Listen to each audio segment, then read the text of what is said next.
The Alternative Dig Talk. Real issues, real talk.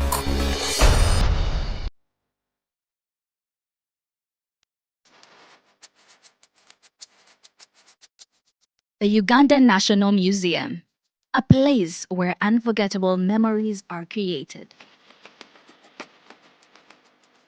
Traditions are found and a connection to our Pearl is reinforced.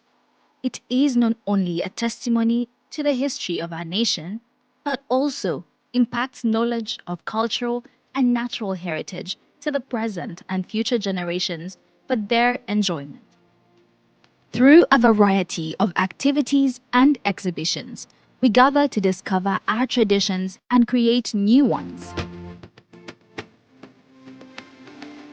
The Uganda Museum is our country's cultural icon that makes it accessible for the next generations to come together as our story unfolds and represents the interplay of our country's past and present.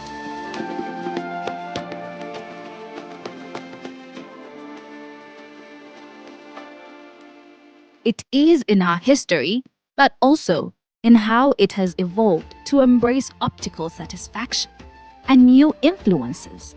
Our identity as a country is not only a moment in time, but also a journey of where we have been, where we are, and where we are going. We invite you to experience the authentic heritage, rich history of Uganda. Welcome to the Uganda National Museum. This message is brought to you by Alternative Digitalk.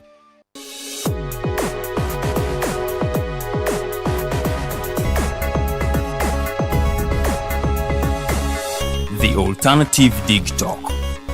Real issues, real talk.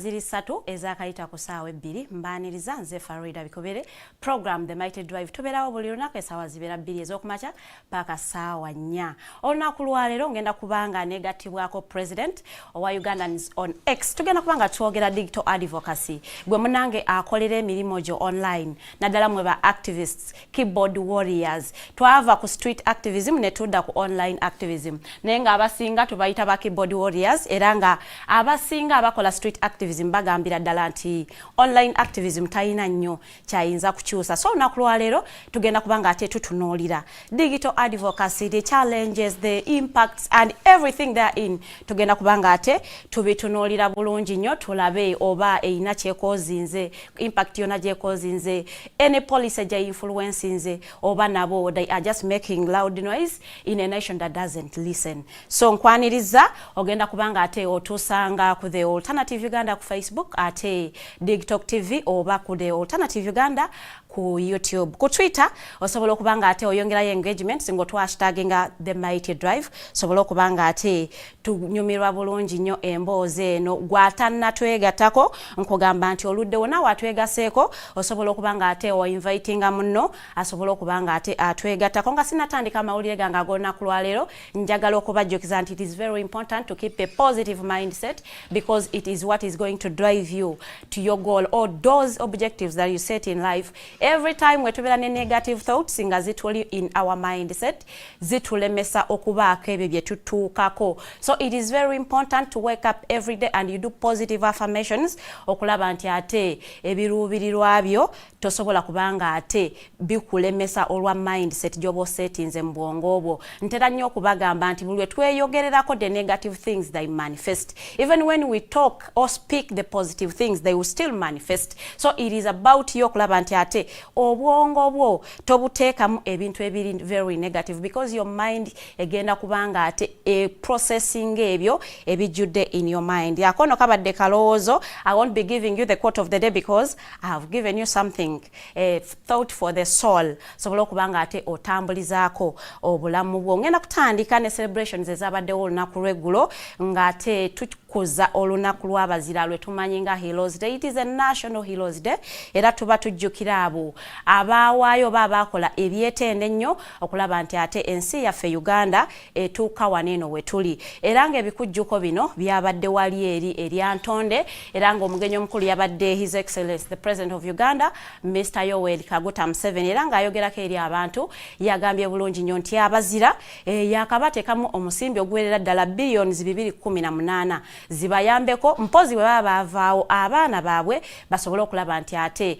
ensi eno tebanyigiriza. Naate munnange ekyamumazeemu amaanyi kwe kulaba nti ate abantu beeri Antonde betumanyi nga abazira kuva mu bendo ly'e Masaka munnange baavuddeyo ne bagamba nti Mr. President ensimbi z'oyogerako tuziwulidde naye tetuzifunangako era nga bano bagambye nti sente ezo bagezako okulaba nti ate bazinoonya naye tezaabatuukako era wano omukulembeze w'eggwanga we yabateekeddemu essuubi n'abagamba nti agenda kubanga anoonyereza alabe obuzibu bwavaawa ate lwaki abantu bano tebaafuna sente era bwe yabadde ng'ayogerako eri abantu yasuubizza okubanga ate abakolera amakubo agali mu kitundu by'e Kashagama lya Ntonde okulaba nti ate abeebaza okubanga obuwagizi bwe bawadde NRM era ng'ono yabagambye nti amakubo gano agenda kugabakolera as a thank you for supporting NRM era nga ku mukolo guno bagabye emidaali 50 era gyaweereddwa abantu betumanyi nga abazira oba betuyita abazira 50 nga babeebaza olw'egyo emirimu gyabwe gye bazze bakola eri eggwanga. Kati gwe nkubuuza who is your hero era ng'oyo omuntu gw'otwala nga hero akoledde ki eggwanga oba naawe ogoberera bugoberezi that one is my hero naye nga tomanyi na nsonga lwaki afuuse hero. Ngenda kubanga ntambula nga nzirako wane waffe mu Kampala Kawempe mu Kawempe division munnange abavubuka katabe ekube ebikonde olw'ensonga nti babadde bazizaayo forms ezakubanga ate besimbawo ku bifo eby'abavubuka ku byalo ne ku parishes. Bano bagenza okutuuka ate akakiiko k'ebyokulonda ne kabalaga nti tebalina bisaanizo era nga abamu bagambye ebyo bye bateeseewo ebimu bye babisaba ba opposition naye nga ate aba NRM bo tebabisaba. Ate munnange bwe twayogeddeko n'omukyala akulira ebyokulonda mu Kawempe omukyala Rehema Nasuna yategeezezza nti abavubuka abapiikinga forms zino okuba nti beesimbawo ku bifo by'abavubuka bababuulira ebisaanizo bye balina okubanga babeera nabyo okulaba nti ate batuukiriza oba batuukiriza okuba nti beesimbawo mu bifo ebyo ebyenjawulo. Era ono yategeezezza nti ebimu ku bisaanizo babadde balina okubanga ate balina national IDs eziri valid abamu ku bo nga tebalina national IDs naye okujjukiza nti munnange national IDs ez'Abannayuganda ezisinga za expiring last year era ate munnaye nira netegeeza bulungi nnyo nti it is okay okubeera ne national ID yo yadde expiring for as long as you have it ekyasobolera ddala okukolera emirimu emirungi naye era n'okubategeeza Bannayuganda nti nira yazzeemu okubanga ate renewing national IDs bw'obanga olina national ID yo nga expiring it is the time to go and renew your national ID okulaba nti ate services ezimu tezikuyitako nga bakwekwasa nti toyina national IDs. Most of the youths abapiikinga forms okulaba nti ate beesimbawo ku bifo by'abavubuka babadde tebalina national ID ate munnange ekyo ne kibajjamu abamu omuntu yabadde alina kuba ment between myaka 18 ne myaka 3 awo no bakonsideringira okuba nti oli muvubuka oba youth abamu babadde basukka mu myaka egyo so no nga nakyo kiba disqualifying okulaba nti ate ba receiving ebipapula byabo bagenda ku stage endala y'okuba nti basunsulwa okwesimbawo mu bifo ate nga bwe bityo ate munnanga akakwakuliza akalala wabadde olina okubanga ate otwala to referees okubanga bakusemba okwesimbawo ku kifo ekyo abasinga bagenze nga bwana munigina kakati nga munnange awo tebalina ngeri gye bayinza kuyisaawo olw'ensonga nti ebisaanizo oba tobiyina naye nga njagala okubategeeza nti mwe n'abapiikinga forms ez'okuba nti mwegwanyiza okwesimbawo mu bifo eby'abavubuka today is the last day okuba nti muzaayo forms ezo so gwe munnange akyayina ebipapula kozesa olunaku lwaleero okulaba nti ate ozaayo forms ezo basobole okulaba nga ate bakolako bulungi nnyo yadde nga bano ababadde beetabye mu mu process eno bagamba nti isi ekolera ddala kasoobo era nga bagamba nti ensonga lwaki baagala kubalemesa abo naddala abeegwanyiza okubanga ate beesimbawo ku bifo bino era nga bagamba nti abasinga aba NRM tebabasaba na bintu bingi nnyo ng'olutwala ekipapula kyo nga bakuyisaawo naye ate munnange bo abava ku ludda oluvuganya gavumenti bo bagamba nti babasabye ebintu bingi nnyo ate ekibalemesa okulaba nti ate bayitawo okubanga abazaayo forms zino yadde ng'omukyala Shamimu Nambasa yayogeddeko n'agamba nti kwebyo ebyasabibwa ate munnange temwalimu national ID era yategeezezza nti basabye national IDs zino okulaba nti ate balemesa abantu abamu okulaba nga beesimbawo ku nsonga y'okubanga ate beesimbawo ku by'abavubuka ate munnange n'ab'ekibiina kya PFF bano nga bakamala okufuna certificate yaabwe ebakakasa okubanga ate it is a legal party in Uganda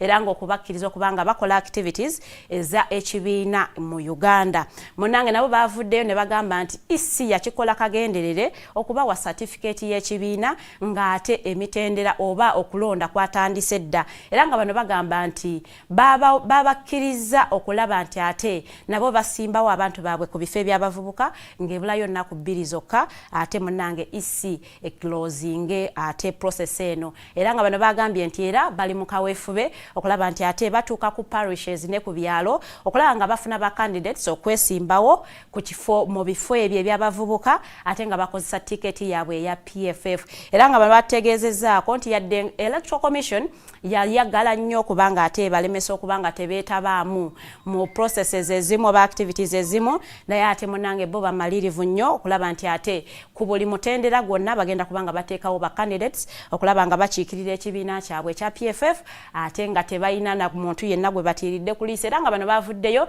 ne bagamba nti abo bonna abakubiza ebipande mu kibiina kyabwe nga bakozesa PFF nga their political party naye nga tebasoose kubanga ate basaba olukusa okuva mu bakulu munnange bano babasaba bajeyo ebipande ebyo kubanga that is not the way PFF is going to operate era nga bano babategeezezza nti bonna abeegwanyiza ebifo byonna regardless constituency eri mu Kampala oba eri mu kyalo nga akubya ebipande nga bya PFF ate nga munnange tewasooka kwogerako na bakulu bakutegeezezza nti munnange jaye ebipande ebyo because towakikoledde mu mateeka omukulu Michael Kabaziguruka onono nga yakulira ebyokulonda mu kibiina kya PFF yategeezezza nti nno bayina essuubi mu Dr. Kizza Besigye okubanga ate yajja okubakwatira bendera ku bwa president yadde nga akyali mu kkomera naye ng'era bano bavuddeyo ne bategeeza nti tebasobola kubanga ate bajjayo candidate oba balangirira candidate as the agenda okubanga ate abakwatira flaga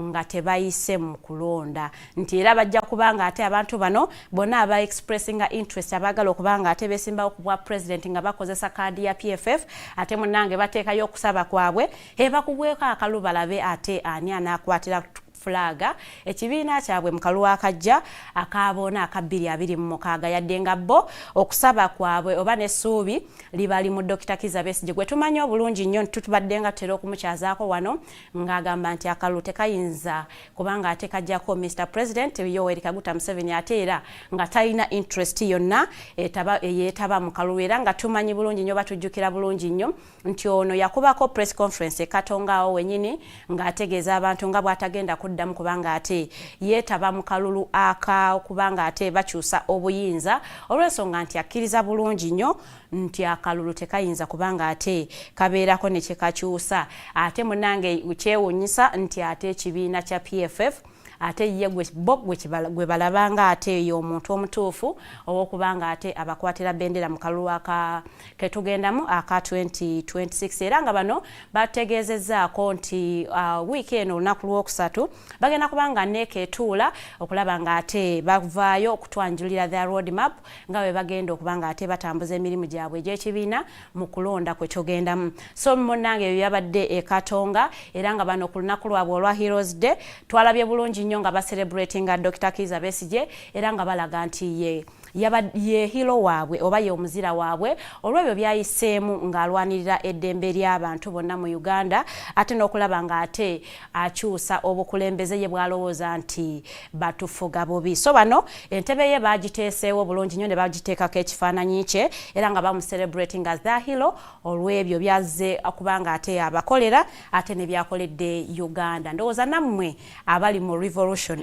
oba abeeyita mbu muli mu struggle ndowooza namwe mwali badde mu mutwalazi yo hilo akabadde kalowoozo siba commanding to do so ngamaliriza amawulire ganga golunaku lwaleero ngenda kubanga ate mpitirako wali eri ku parliament omanyi buli Uganda yetubeera nga tugenda mu kalulu etteeka likirambika bulungi nnyo nti omukulembeze oyina oba MP wo asobola okubanga ate akyusa political party naddala mu kisanja kye ekisemba nga tunaatera okuyingira akalulu era twalabyeko ababaka baffe bangi nnyo nga bavaayo nga basala eddiiro abamu nga badda mu NRM abalala nga badda mu NUP so waliwo kati okubanga katugambe nti political animals ziri mu kutambula bwe baba balabi ba mpira oba abazanyi b'omupiira etugamba nti bali mu kugula basuubula bazzeeno bazzeeri kakati twatandikira ddala okulaba twaha kagabo onono yasala okuva mu kibiina kya NUP n'agenda mu kibiina kya NRM akati tulabako ababaka bangi nnyo bateekamu okusaba oba okutegeeza eri speaker wa parliament Anita Anet Among era nga bamutegeeza nti bo tebakyali ba kibiina naddala ekyo kye babadde bakiikirira mu parliament wabula nga basazeewo okusala eddiiro okugenda mu kibiina ekirala kuno bano kuliko Dr. Timothy Batuwa onono ng'abadde mu kibiina kya FDC era ng'abadde akiikirira Jinja South onono yasaze eddiiro nadda mu kibiina kya NUP ate omulala ye Lutamaguzi Semakula ono abadde mu parliament ku tiketi ya DP era nga naye yasaze eddiiro nadda mu political party ya NUP ate era nga ono akiikirira Nakaseke South omulala ye David Aga Isabirye onono ng'abadde ku tiketi ya FDC era nga munnange naye yasaze eddiiro nadda mu NUP era nga ono mubaka oba abadde mukulembeze wa Jinja City omulala ye Patrick Nsanja onono ng'abadde wa Independent era nga naye yasaze eddiiro nadda mu kibiina kya NUP era nga naye mukulembeze wa Jinja City omulala ye Joan Mutawe onono nga naye abadde wa Independent era omukyalo ono woman MP we Masaka naye yasaze eddiiro nadda mu kibiina kya NUP ndowooza babadde n'ensonga zaabwe ze basinziddeko okulaba nti ate munnange basala okuva mu bibiina bye babaddemu okulaba nga ate badda mu bibiina ebirala era bw'otunuulira abantu bano abakyusizza ebibiina abasinga bavudde mu kibiina kya FDC ne DP okugeza nga omwami John Mpalanyi yavudde mu kibiina kya DP ate munnange nasala eddiiro nadda mu kibiina kya NUP onono akiikirira kyotera era Lutamaguzi okwogerako eri abantu ye yategeezezza nga bw'abadde omuwagizi wa NUP oba nga bw'abadde memba wa NUP naye ng'ate tannajja mu butongole kulaba nga ate yeeyanjulayo oba afuna membership card emulaga nti ate memba wa NUP era n'ategeeza bulungi nnyo nti mu bikolwa bye mu njogera ye n'ebyo by'abadde akola ekibadde kiragira ddala nti ate memba wa NUP era n'agamba nti ye agenda kubanga ate mwetegefu okulanga ate atambulira kunonoza NUP n'ebyo bye bakkiririzaamu naye kati gwe munanga agoberera ebyobufuzi mu Uganda you would ask olowooza baneno sibe tebanoonya political party enabazaayo mu parliament kubanga omuntu yali ebuuzizza lwaki wali badde osala okuva mu kibiina ekimu okudda mu kirala ate nga abantu b'okiikirira tebannakyuka ne constituency tonagikyusa what has changed political party yo yakyusizzaamu kale katugambe nti some political parties have gone into alliances that other members wouldn't nga tebazikiririzaamu so naye abalala you would wonder why are you crossing from one political party to another okujjako nti munnange kati mmwe mwagala kwenoonyeza awo abanneeremeseza mu bifo oba mu buyinza ngenda kubanga ate mmaliriza amawulire gange ag'olunaku lwaleero agenda okubanga neegattako ye omwami Nova Kwikiriza onono nga ye president wa Ugandans on X tugenda kubanga twogera digital advocacy abantu mmwe abakolera activism online ate bulabe ki mateeka akyagabakuuma ate nabutya bw'oyinza okubanga nga ate weekuumamu ng'oli safe online ng'okola ate emirimu gy'abamu ku ffe including me we do self censorship. Oyinza okuba ng'olina ky'oyagala okupostinga n'ogamba I do not want to end up somewhere underground learning a certain language I don't want to learn. Anyways, and you just censor yourself and you keep your opinion to yourself. But I want to tell you, here we have free expression. So genda ku YouTube on the comment section because this is because bulungi teka mechibuzo chote kama your opinion. Mr. President agenda kubanga ate biddamu bulungi nnyo. But also to inform you, Uganda was officially ranked as party free online, so you can share your opinions and ideas online freely nga ate munnange tofunye buzibu bwonna. But what happens after you have posted? I do not know and I don't want to be part of it. A very good morning. Pumulamuko katono nnyo nkomawo.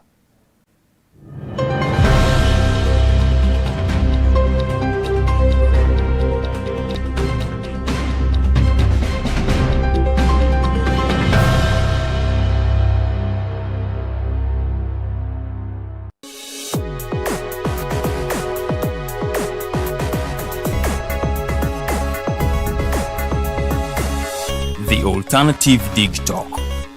Real issues, real talk.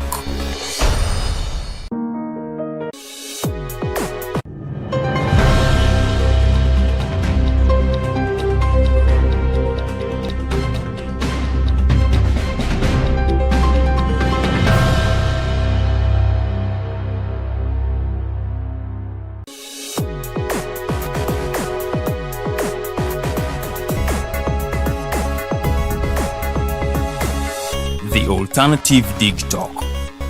Real issues, real talk.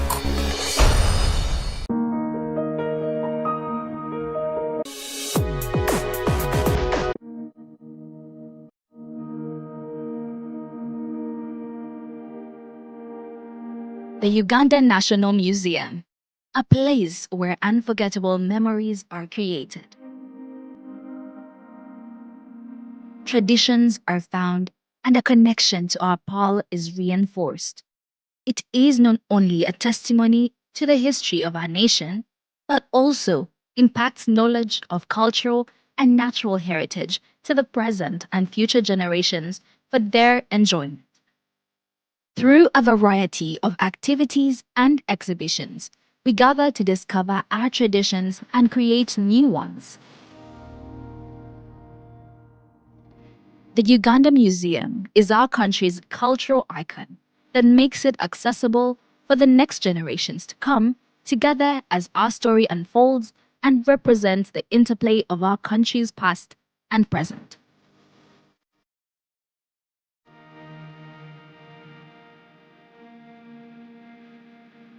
It is in our history, but also in how it has evolved to embrace optical satisfaction and new influences.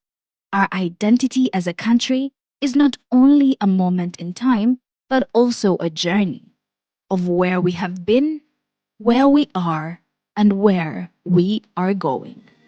We invite you to experience the authentic heritage, rich history of Uganda. Welcome to the Uganda National Museum. This message is brought to you by Alternative Digitalk. Hi, welcome to the Political Dice. Empishi ebyobufuzi. It's controversial, Purely political, well researched, accurate and global. Oyagala bya parliament oba council. Yes, state house oba ghetto. Ani ayuga ku ground. Ani bwe baabuze. Okimanyi nga Dr. Kiza Mbesija alesa amaanyi. Olwofadda bafutoli abateeseemu obuvaazi. Oba yo DP eri kuki? Olwojema. Bano ba MKCG bo baddawa. Abo bafuna CDF baamala tebabanja. Olwo baba ate bange bali kuki? Abo bo akina kulabisa simayanga posturing tebabiri bali mu structure building. Naye ate ono ye. Ani oyo oba? Ye ali kuki? Oyo kyomuleketa gamba apanyiga mawu. Ebe na birindira nokuda Political Dice ku the Alternative Dig Talk nange Teddy Tenjo ewamune Farida Bikobere buli wa Sunday esawa 2.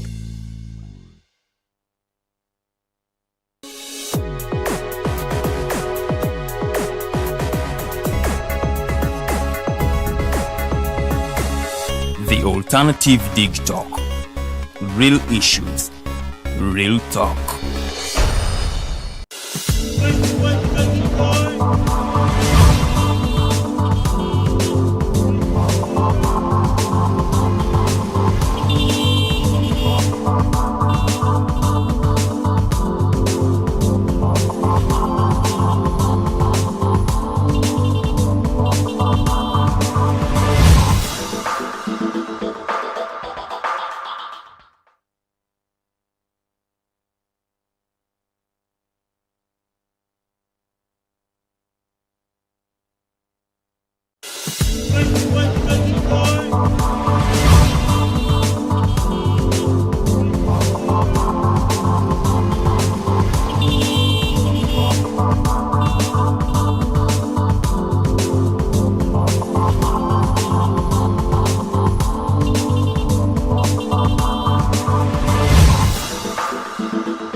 The Mighty Driver and I am Farida Bikobere. We are going to begin from where it hurts most, the repression online. Era njagala okubategeeza nti gwatana twegatako ngate you do your activities online or ku mitimbagano or internet. Munango oluddewo nnyo ojja tusanga ku The Alternative Uganda oba TikTok TV ku Facebook ate ku YouTube ojja kubanga ate otusanga ku The Alternative Uganda. Kozesa comment section otekeme ekibuuzo kyo tekamu opinion yo mbategeezezza nti Uganda was ranked, officially ranked free, you know, we are partially free, not like wholly free, but we are partially free online. So tukkirizibwa okubanga ate we share our opinions online without being repressed, without being doxed, without being, you know, nayenga ate ng'abamu ndaba bateekako surveillance nayenga byonna tugenda kubanga ate tubyogera nkutegeeza bulungi nnyo nti okubanga oyongezayo engagements zino naddala eza show eno kubanga abasinga obungi, most of us the youths, we are doing our works online. Naddala mwe are the political youths mukolera activism online. This show is yours.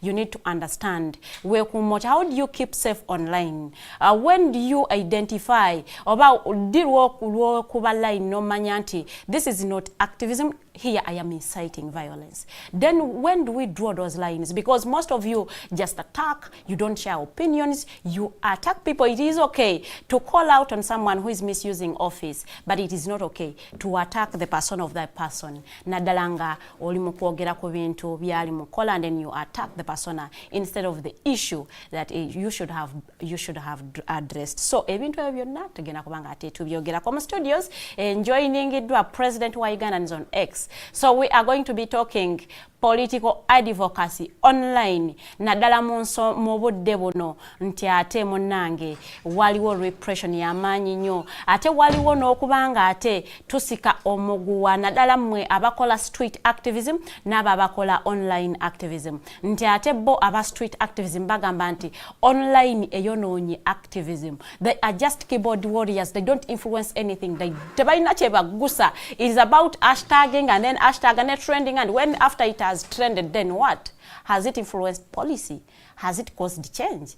Ebyo byonna tugenda kubanga ate tubitunuulira nga tetulaba butya bwe tuyinza okukola mu online activism eno ne causing impact. Has there been an hashtag eya trending ne causing impact and it influenced policy? Ne tulaba nti ate parliamentarians are sitting because of an hashtag that has been trending on X. Ebyo byonna gwe munnanga activist ng'okola online activism. You are a keyboard warrior.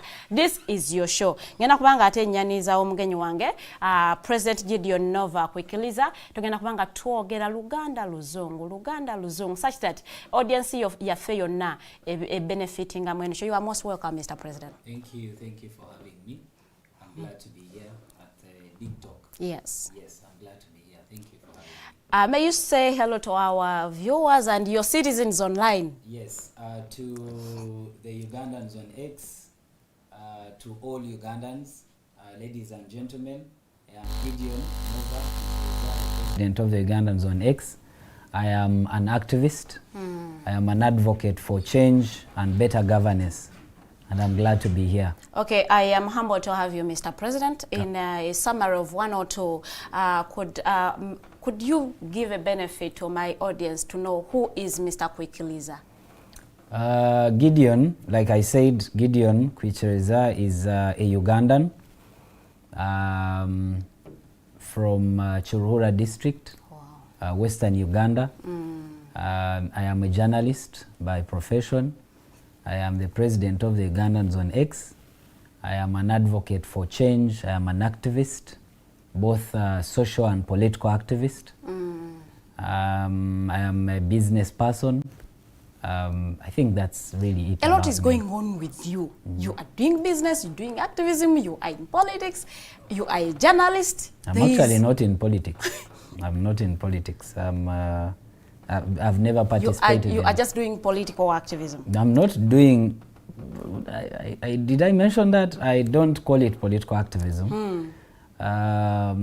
It's activism generally. It's just an activist is one who seeks for change and change for better. Okay. So I've been using my influence to demand accountability from those who collect taxes from us, who are supposed to account for the money they collect and all these things. So it's not like it's a career or something. It is something you do because of your conviction. Yes, you feel I'm convinced that I'm wrong. supposed to do that. I'm convinced that we need better. I'm convinced that we don't have enough as a country, even after 40 years of one government, one president, you know, close to 40 years. I feel that we really need better, and I feel like I am at a point where I'm supposed to speak up, where I'm not supposed to be silent, where I'm not supposed to be mute, where I'm supposed to speak up, so that we can, you know, demand and work towards a better country that we all want to see. Kukola activism ono? Activism ndowooza kibanga omuntu kimubaamu ozaalibwa nakyo, because ng'okiwulira muli waliwo obutenkanya and you just feel like you have to do something. Because when you trace back gy'ozaalibwa, gy'oba okulidde, gy'osomedde, n'olaba by'ozze ng'okola, at that point oba tomanyi nti oli mukola activism bw'oba obikola. But you realize nti ku kyalo kwe mwali waliwo omuze bwe guti nga si mulungi nga gw'onnyigiriza abantu, gwe yasooka okuvaayo n'okola ki? Nja kuwa ekyokulabirako. In my senior 6 vacation, I come from, there's a along the Kampala-Mbarara highway, there's a trading center called Kageti. Now that's my trading center, that's where I come from. So in my senior 6 vacation, I was a young boy, but I realized that because our trading center was both sides on the road, we had so many accidents. This is a highway, people are driving at super fast speeds, and we lost people. Almost every year, I think by that time we would lose over 3 or 4 people. These are family, friends and people you grow up with. At that time, especially in Chiruhura district, for you to protest in Chiruhura district, it's an abomination. But my people and we had I think that's the time I also realized I would be a journalist. We had a Chizindaro bimanye ebyokukyalo. So I had every morning I would have a show. It was called Kundi Hangariawe, you know, patriotism, something like that. So I would teach people what they are supposed to do, give them updates, what is happening in the country. So I used that platform to mobilize people to demand for humps on that road. And we protested. We closed the road, the highway.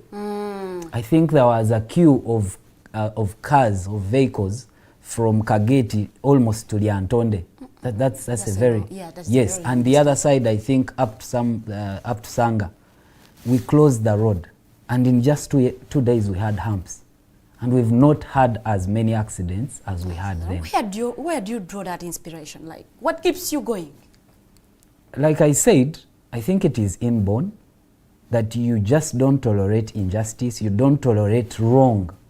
You just see where you don't feel comfortable. Like seeing an injustice going on, you feel suffocated, you know? And even where there is fear, where you're supposed to fear, the urge that you have, you know, Small things. I said I'm both political and social activist.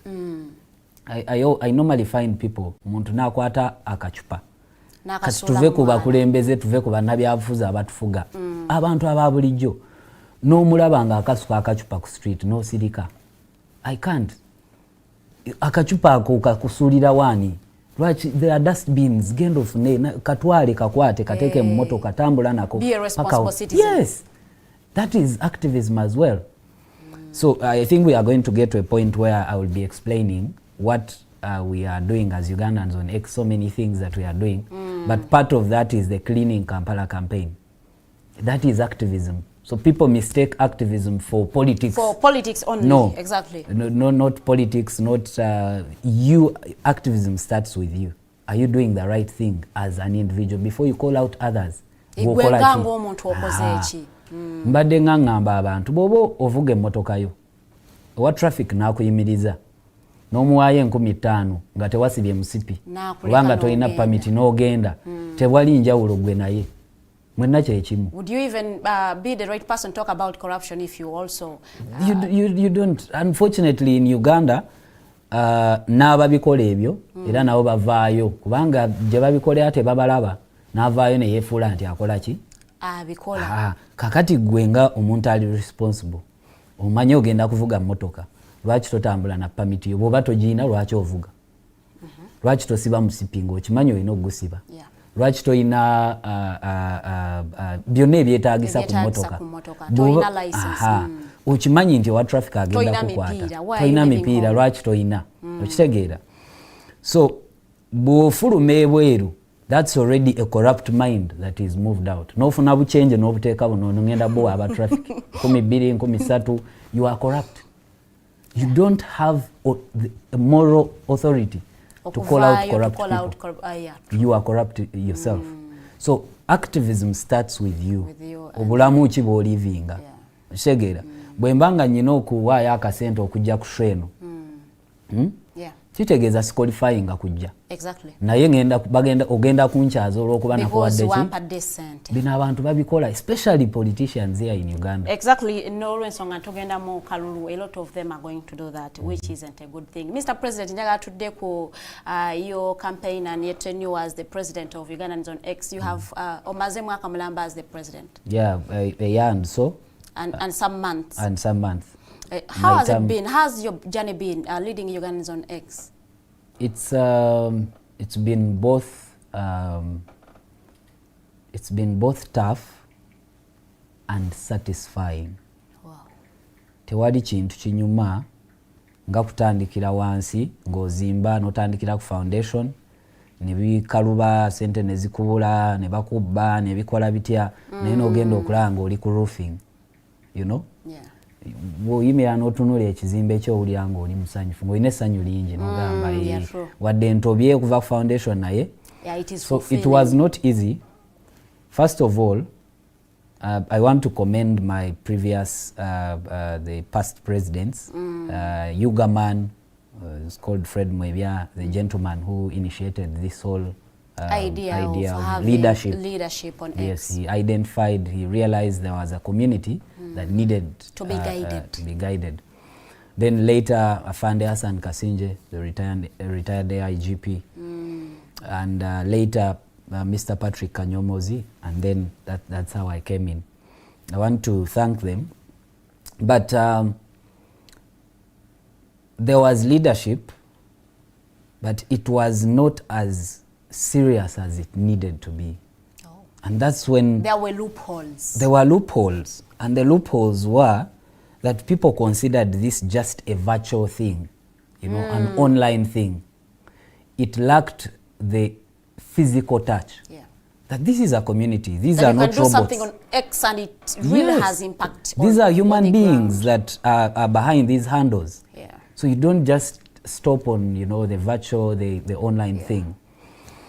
So I had to build that foundation, and it was not easy.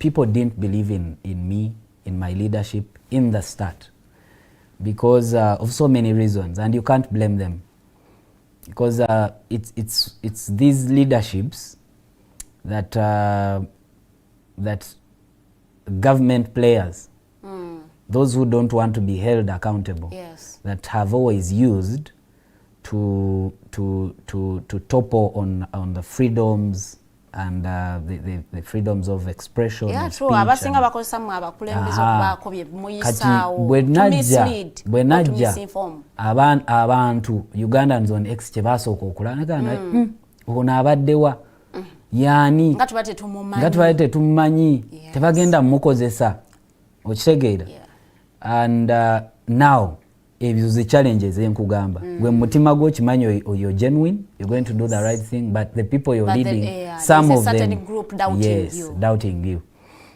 I can tell you that at least 99% now bagamba believe in your leadership, believe in my leadership, and I'm proud of that. That really means that what has caused them the shift? The shift is in, of course, the leadership. What you have done, what we do, what we have done. I'm not alone. I have a cabinet. I saw your cabinet. Yes, I've been reshuffling. Up to now, I'm still reshuffling. Yes.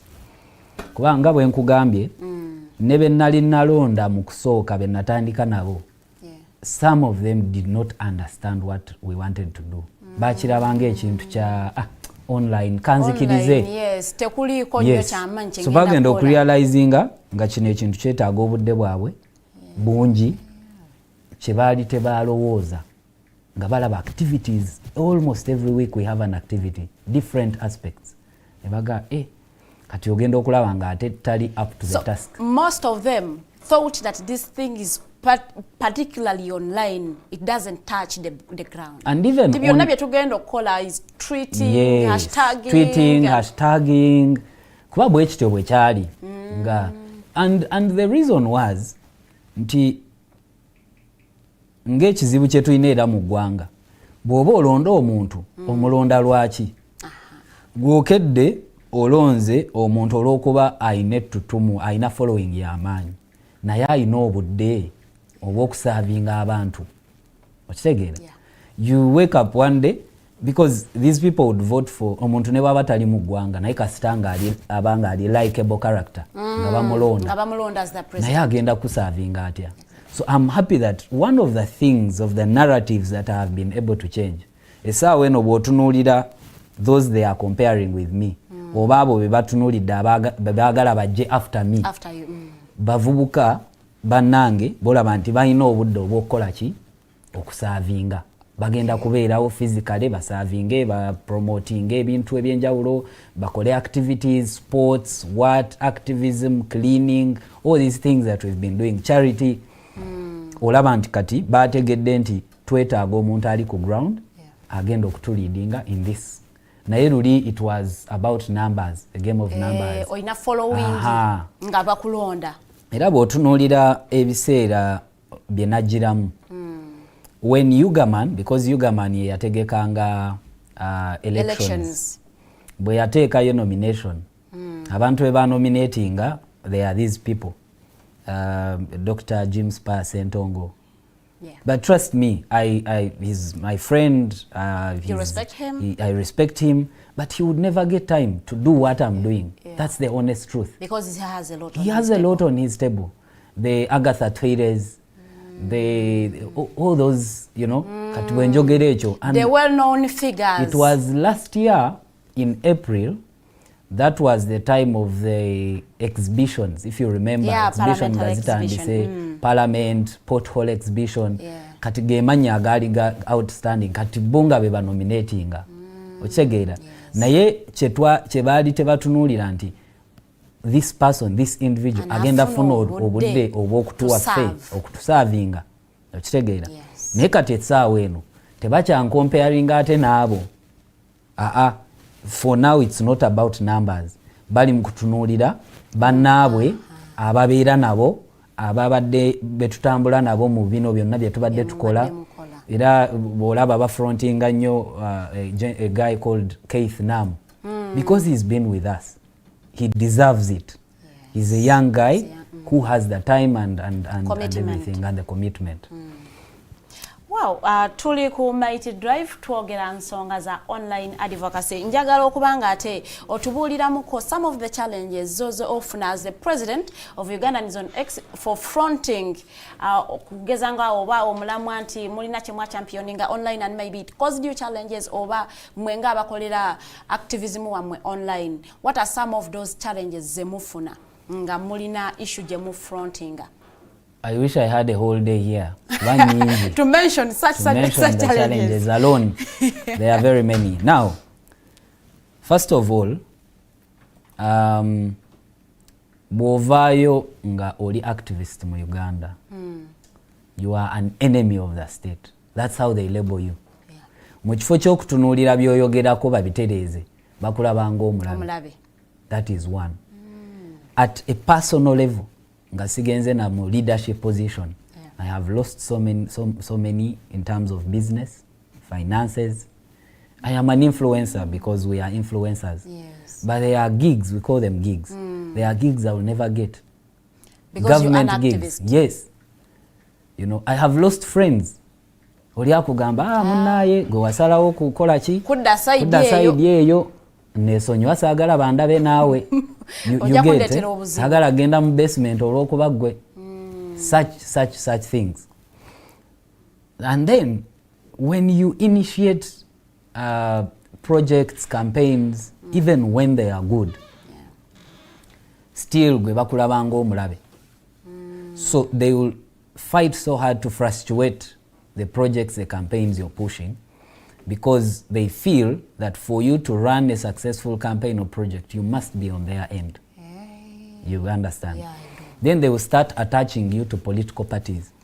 Personally, I am not affiliated to any political party right now, and I can say this any day, any time. But of course, you identify with the people that push for the same things you push for, that believes you. So one day you will see me at Kavule, when we are praying for Dr. Kiza Besigye, I will go. Because these are people who are politically persecuted. Yes. You want to stand with them. The Edimutwes have been tortured and up to now. But it's not because you believe in the ideologies of the party. I don't subscribe to the party, but these are human beings. These are Ugandans. They are being tortured, they are being oppressed. You get? So as a normal Ugandan, a sober Ugandan, you must stand. Even if you are NRM, this I should say, oli ne bwabanga wagira NRM, it's okay, kyakiririzaamu. Naye bw'atuuka mu mbeera ey'okunyigirizibwa, I will stand with them. Because over time, tumaze okimanya nti mu ggwanga lino ne bw'oba owagira NRM otya, batuuka ekiseera ne bakwefuulira ne bakunyiga. Okitegeera. So omuntu oyo bw'anyigirizibwa sigendaga nti gwe oli NRM, I'm not with you. He or she is a Ugandan, he's a human being. Okitegeera. So okuddayo ku challenges z'obadde oyogerako nti ekisooka tuyiggibwa. You're being hunted. Yes. In Uganda, by the state. I don't want to start mentioning names, but maybe when it's necessary, I will. Recently, I posted someone was threatening to take me to the basement, and they even got my WhatsApp number and came to my WhatsApp. And they threatened you? Yes, and said, "Tuja kufuna." What had you done? What had you posted? I don't even remember. I post so many things because I don't, like I said, first of all, I don't support this government. It's clear what That's they do. That's for a fact you don't support the government. It's a fact. It's a fact. I don't support the government. I feel we need change. I feel we need to do better. The government is so corrupt. It is so, there's a lot of impunity everywhere. You move on the road. You can't, everyone who comes to Uganda cannot understand how you are on the road, border, neven, and on even lawlessness. It's as if we don't have a government in this country. The country is the government will only manifest bobanga ogiwakanya awo egenda okuvaayo kulage amaanyi weetuli otuwulira. So there are so many challenges that we are going through. Kati bwe nva kunze nga individual, the challenges that we are are facing as an administration. One is that baagala okugula okukozesa ng'abali bwe baali batya. Because we've also had those voices nga bagamba nti bagula ba trips to treat misinformation, information etali ntuufu naye mugiguza abantu. Exactly. So they have tabled so many opportunities. Bakuletedde ku table bagamba ekisawo kiki. Bakuyita ne bagamba kwata kano, ne bagamba katukuweeyo ka office wano, ne bagamba naye we have living examples. If you remember a gentleman called Ashbag Kato. Yeah. Aliwa. Hawabuloba yaddawa. Nawe tomanja ali.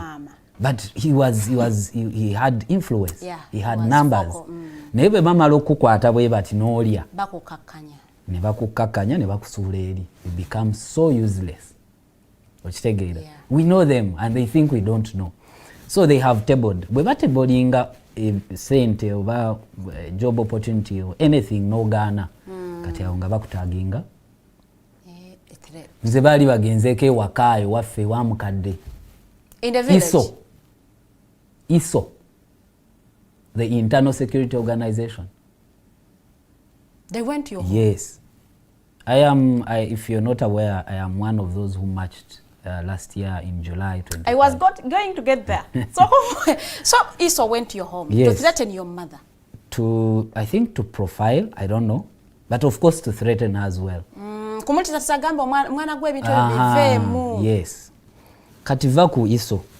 Recently in my village, they arrested someone, a girl who posted, I think she used a voiceover on a TikTok with her photo. And what was in the statement was, mukifo ky'okulonda Museveni n'ondamu ekidomola. So ne bakitwistinga mbu yavumye yet n'eddoboozi siririe just here. So ne bamukwata ne bamusiba. And I posted on my timeline. So when I post it gets a lot of traction and all these things. Yes. Eventually ne bamuta. So they held a meeting to discuss her. They forced her, they coerced her to apologize. And then they were discussing me. So in where I come from, now they call me Chipinga. Chipinga meaning what? Chipinga abankiyita ntya mu Luganda. Tugambe mu Luzungu. Bwembanga sikuwagira. Mbeera nkupinga. Oh yes. Okitegeera. Kati ewaffe olw'okuba nti they are so attached to NRM. Baba tebaagala muntu avaayo kuvaayo kulaga. Wakanya NRM. So kati nze bande bullyinga Chipinga. Because you do not support. And like I told you, it has even gone to my family. So they sat ekyalo kyonna kati akavubuka tukakolera a whole village. Yes, the meeting was chaired by the NRM LC3 chairperson. Imagine an NRM a party chairperson has the powers to arrest. Yalagira bakwate omuwala oyo mbuye yavumaani president. And you wonder what law kiki kyebagoberera. So the meeting sat, they said they are going to get a solution for me. I don't know which solution. I'm waiting to see. Oh, you cannot know until they have the solution. Yeah. Until you are part of the solution that they have discovered might be. I'm waiting to see because ekisooka siri mumenyi w'amateeka simenyangako tteeka by the way mu Uganda eno. Like I said, activism starts with you have been a law-abiding citizen. I'm a law-abiding citizen. Tompulirangako nti nnwanye n'omuntu n'okuyomba bw'otandika okuyomba I will move away. I'll walk away. Naye bwe nkola etteeka kye ligamba constitution kyegamba nti kituufu. For example, protesting against corruption.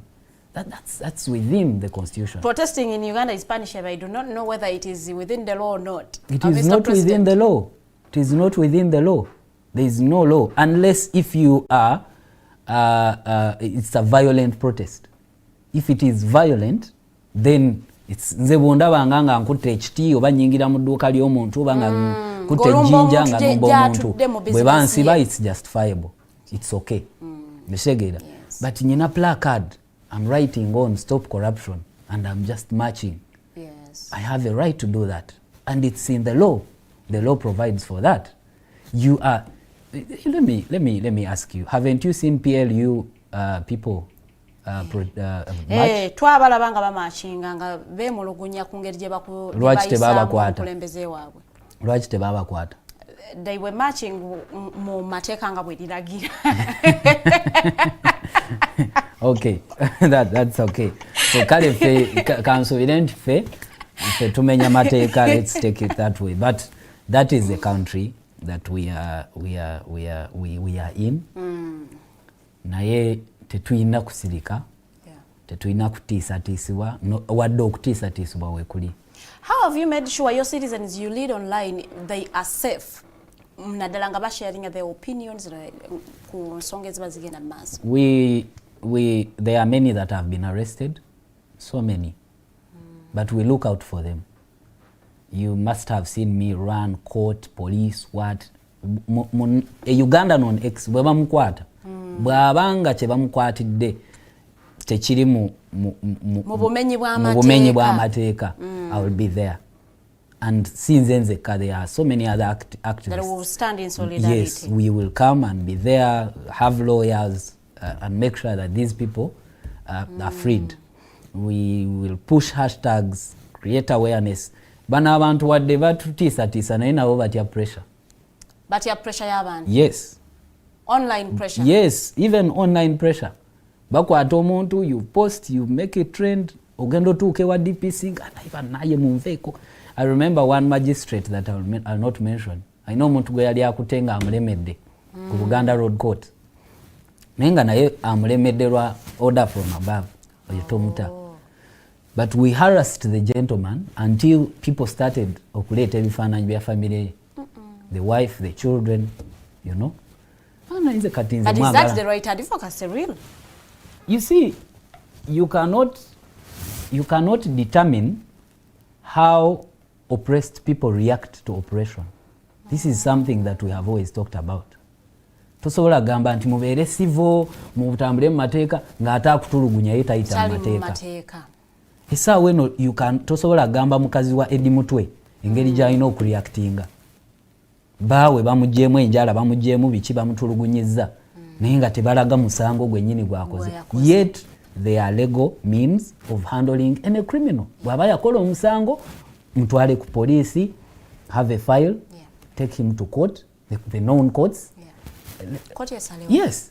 Nze singa ekyo kye baakola, by the way, you may not see me post or even singa omuntu kuba there are many people, many Ugandans, even Ugandans on X be bakwata buli lunaku mu misango naye ogenda okumanya nti there is a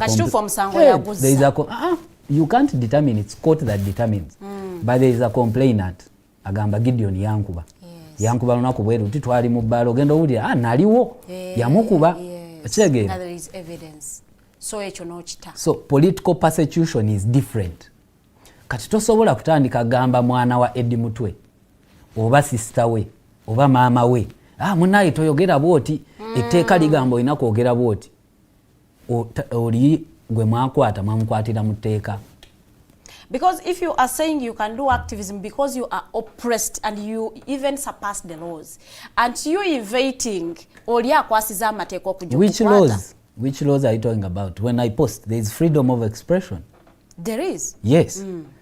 Like I said, njagala ondageyo Munnayuganda akeera ku machanga talina bulumi bwabo be batulugunya n'atandika okwataakinga randomly. Atalina bulumi talina kyasobola ekyokubiri, application of laws. You must have seen, we have all seen the CDF of this country, of UPDF. Ngavuma abantu ku X. Some words I cannot even use in my mouth right now on television. Ngabikozesa. We have seen him threaten to behead people, to hang people. Is that in the law? No, not exactly. Lwaki tali mukomera? Because maybe he holds a big office. Maybe. I'm just saying a maybe. Okay, no. I'm not setting the questions to you. I am setting them to the people who are watching, so to bring out the context. So the application of the law, the application of the law is selective. Is selective. Gedion ye bw'avaayo n'ayogera agajja mukolako, then omulala bw'ayogera tegamukolako, ye tegamukwatako. So kati how do you strike a balance? Lwaki nze gw'oyagala ngoberera amateeka nze ate gw'onyigiriza? Okitegeera? Bwe nzijaawo wooli ne nkukuba oluyi, oyagala naye Gideon lwaki onkuba oluyi? Nova, what is your problem? Nja kukwongera olwokubiri, nja kukwongera olwokusatu, ojja kwevaamu punch. Self defense. Nze okunkuba amanyo ne gavaamu. Kati oli tajja kujja kugambe lwaki walwanye? Toyina kulwana. It's against the law. I'm defending myself. I'm expressing what I feel. I have been squeezed. Enyindo bw'oginyigiriza nnyo ekola ki? So abo be mugamba nti bavuma online bakola ki? They are families. Most of them are families and friends of the people who are illegally detained. Okitegeera? Sawa eno tosobola kugamba Madam Winnie Byanyima. You're not only determining how she is supposed to react nga bawo abadde mukomera and he is not being tried. Why don't you try him?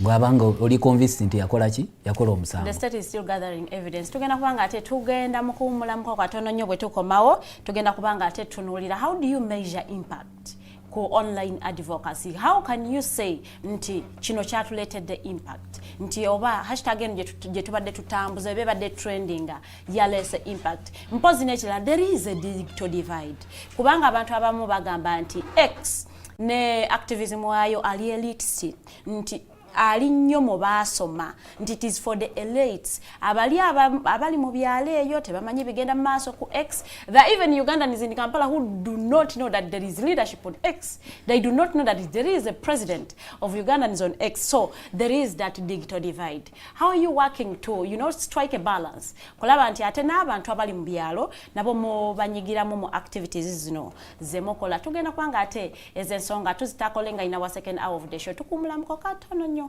tukomawo.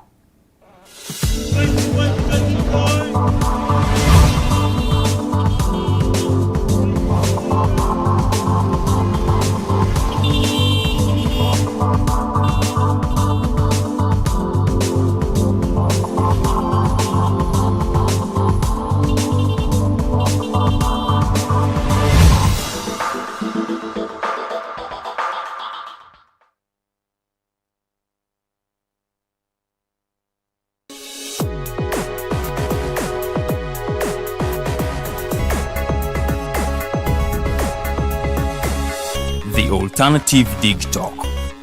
Real issues, real talk.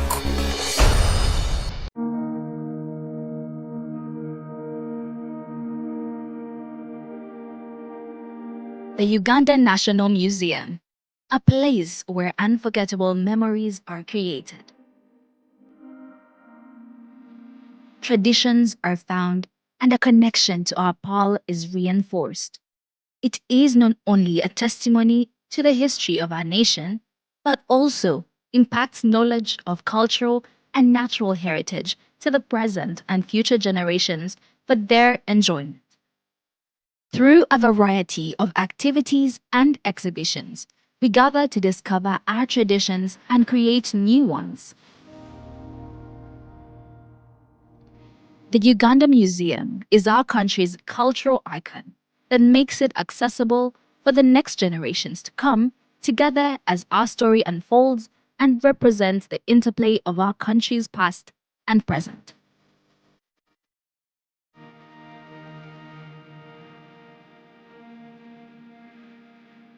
It is in our history, but also in how it has evolved to embrace optical satisfaction and new influences. Our identity as a country is not only a moment in time, but also a journey of where we have been, where we are, and where we are going. We invite you to experience the authentic heritage, rich history of Uganda. Welcome to the Uganda National Museum. This message is brought to you by Alternative Digitalk. Hi, welcome to the Political Dice. Empishi ebyobufuzi. It's controversial, Purely political, well researched, accurate and global. Oyagala bya parliament oba council. Yes, state house oba ghetto. Ani ayuga ku ground. Ani gwe babuze. Okimanyi nga Dr. Kiza Besigye aleesa amaanyi. Olwofadda bafutoli abateeseemu obuvaazi. Oba yo DP eri kuki? Olwojema. Bano ba MKCG bo baddawa. Abo bafuna CDF bamala tebabanja. Olwo baba ate bange bali kuki? Abo bo akina kulabisa simayanga posturing tebabiri bali mu structure building. Naye ate ono ye. Ani oyo oba? Ye ali kuki? Oyo tumuleketa gamu afanyiga mawu. Ebe na birindira no ku the Political Dice ku the alternative digital nange Teddy Tenjo ewamune Farida Bikobere buli wa Sunday sawa 2.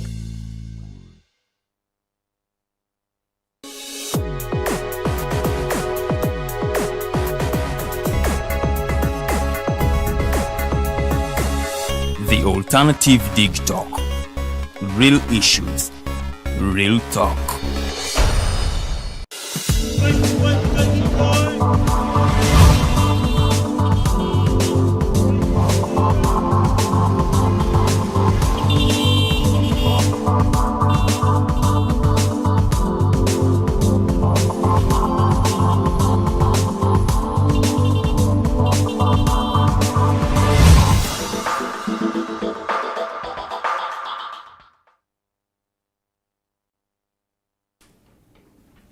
Tukulikayo nnyo mukuwumula muko you are still watching the Mighty Drive. In our second hour of the show, I will be going through your comments, your questions. Era ngenda kubanga ate mbisoma and Mr. President will be replying to most of them. Era nga njaga kubategeeza nti this our second hour of the show tugenda kubanga ate tutunuulira the inclusiveness of online activism. Naddala X kubanga ye social media yokka abantu gye balowooza nti yabaasoma oba, because you might find that Facebook might be a little inclusive. You might find someone deep in village in Kashagama ali ku Facebook, but it is very hard to find someone in Kashagama on X.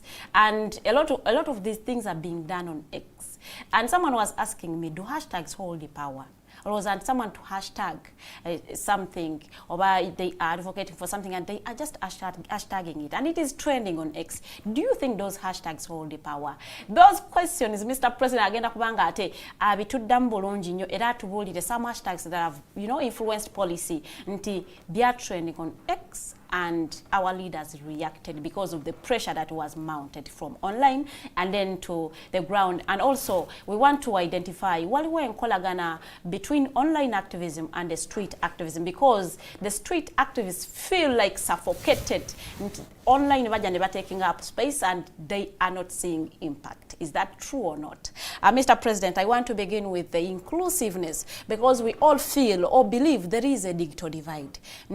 X erinyo mu Kampala n'ebitundu ebya tawuni atenga what you are doing is beyond politics. It is impacting people, it is impacting lives. How have you tried to bridge that gap? The inclusivity of the digital platforms generally also depends on the literacy levels in the country. And two, the exposure of the people. Yes. I'll still take you back to in under dictatorial regimes.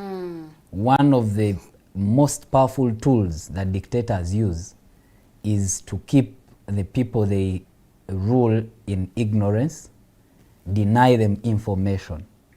Okay? Yes. Because information is power. You are certain we are under dictatorial regime? Yes. Okay. In bold letters, we are under a dictatorial regime. So what happens in dictatorships is that they use every chance, they invest in making sure that people are ignorant. Because the more people are empowered with information, the more they are resistant. Because they know their rights, yes. They know what they deserve.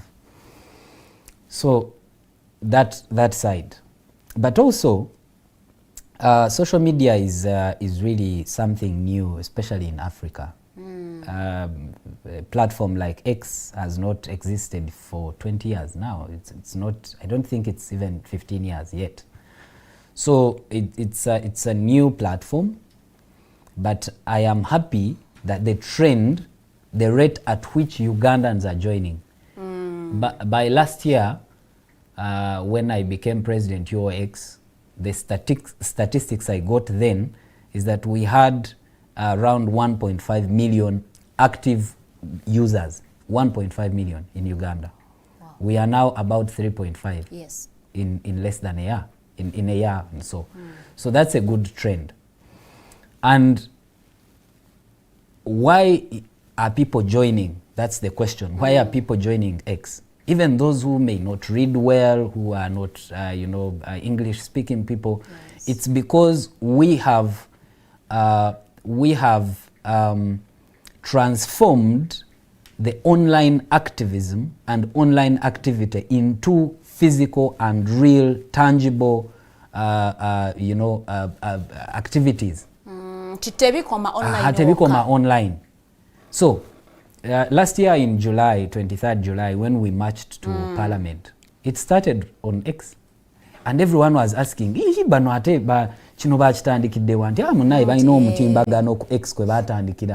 also want to be part of X. We did the Cleaning Kampala campaign. These are so many things we've done. I wouldn't want to be discussing politics alone. Twatandika Cleaning Kampala campaign. We've been cleaning different places around the city. But everywhere we go, Uganda X, Twitter, because people know Twitter. Twitter, yes. Twitter. Chogamba ku Twitter kuliko abantu abasobola okukola ebintu. I also want to be part. We have stood together as a community in terms of sorrow and happiness. We have lost a number of our friends, starting from, there's a young guy, I think he was my age mate, he was called Manti. He was a content creator. He used to do videos with Sauce Garland. We lost him, and we mobilized ourselves. We went to Chenjojo and buried him. I gave a speech on his burial, and everyone at the burial in Chenjojo was wondering, hey, so you mean these people are so serious? They are disorganized? We gave out a condolence message, both financial and, that kind of a thing. We've had our colleagues wed, and you realize that the entire wedding, 80% of the wedding are Ugandans on X. On X. So wow. The 20% are asking, community is serious. We buried our friend Sad Shots. I personally collected over 8 million shillings from Ugandans on X. Ezokuzika. Fetwakola okuzika kwonna, everything 100%. Okuva mu mochare, funeral service, everything fetwachikola. And a few other partners, Uganda Wildlife Authority and others who came through. But 99% was done by Ugandans on X. We were more than 300 people in Kazo. Yeah. We traveled, we were there. So people in Kazo were shocked to see such an organized, huge number. And I'm very sure that there are so many people from Kazo who wanted to join the platform to be part of this, After that, I launched a campaign to educate his son, because Sad was a brand. He was he was a brand, so his son cannot be suffering, yet his gone father had a brand. And right now, as I speak, I think we've collected over 15 million shillings. Wow. To push, to make sure, I want to make sure that this boy has a sustainable education plan until university. So many people have come on board, to help. So many, I won't mention names. Others are even coming on board to say, can we educate this boy the whole primary? So actually my burden now is secondary and university. But primary is catered for. There are so many things. We've done charity, sports. we've had football matches, especially. We had the first Ugandans on X versus TikTokers football match at Yes Sports Center, Zambia. And we had over 1,500 people physically attending. We had over 2 million impressions on across all social media platforms. We had a second match, the same. We got partners come on board, you know, to support. So, nti chine chintu chava mukubeera cha online kati chiri physical. And that's the inclusivity that we are talking about. So we can reach everyone. I have been appointing regional representatives. Northern, Western, Eastern, Central. So that, and these people are organized. When you go to Western Uganda, they have their group, they have a leader, they are all affiliated to UOX. Yes. When you go to Eastern Uganda, the same thing. Northern Uganda, they are structuring something now.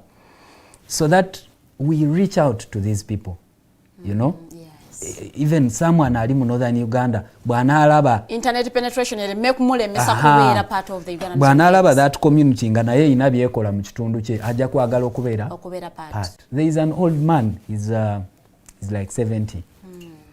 He came for Sad's burial. He took my number, he didn't know why. He's a little educated. He said he stopped in senior 4, so he can read some English. So he called me and said, "Chino mwine chivina mubikola mutya." I tried to explain. He said, "Whatever it is, I want to be part of it. So I have my son here. You explain to him, but I want to have my Twitter account as well." Wow. 70-year-old. He liked what he saw. He wanted to be part of it. So this is the inclusivity that we are talking about. I can assure you that in the next 5 years, we could have like 10 million Ugandans on X. Yes, exactly. Ja tugende koko ku march to parliament. It began as an hashtag on X. And everyone, I think, abamu bali treating nga bachongerayo nga they do not really know the real meaning. Naye ate twagala kulaba chibuzo kyaffe kigamba, how do you measure impact? Because it is something that began online and then it became physical. But most of the politicians bagamba it didn't cause any impact. Kati Mr. President agenda kubanga atunyonyola, how do you measure impact in a reference to march to parliament? According to you, as someone who participated, someone who started it, the initiator, did you reach your goal? Did you achieve it? The politicians you're talking about, maybe they don't understand the definition of impact. Ate Mr. President yagamba imperialist baba was sent, we shall get there. We shall talk about that. The politicians who are saying it didn't have impact, they don't know the definition of the word impact. Because first of all, you discussing it, it's already an impact. Why are you discussing it if it didn't have impact? You know, if discussing it up to the floor of parliament, and you think it didn't have impact? The Speaker of Parliament yadduka mu Kampala n'agenda Bukedde ne yekweka. You think it didn't have impact?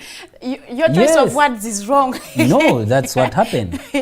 The Speaker of Parliament did not run away from Kampala.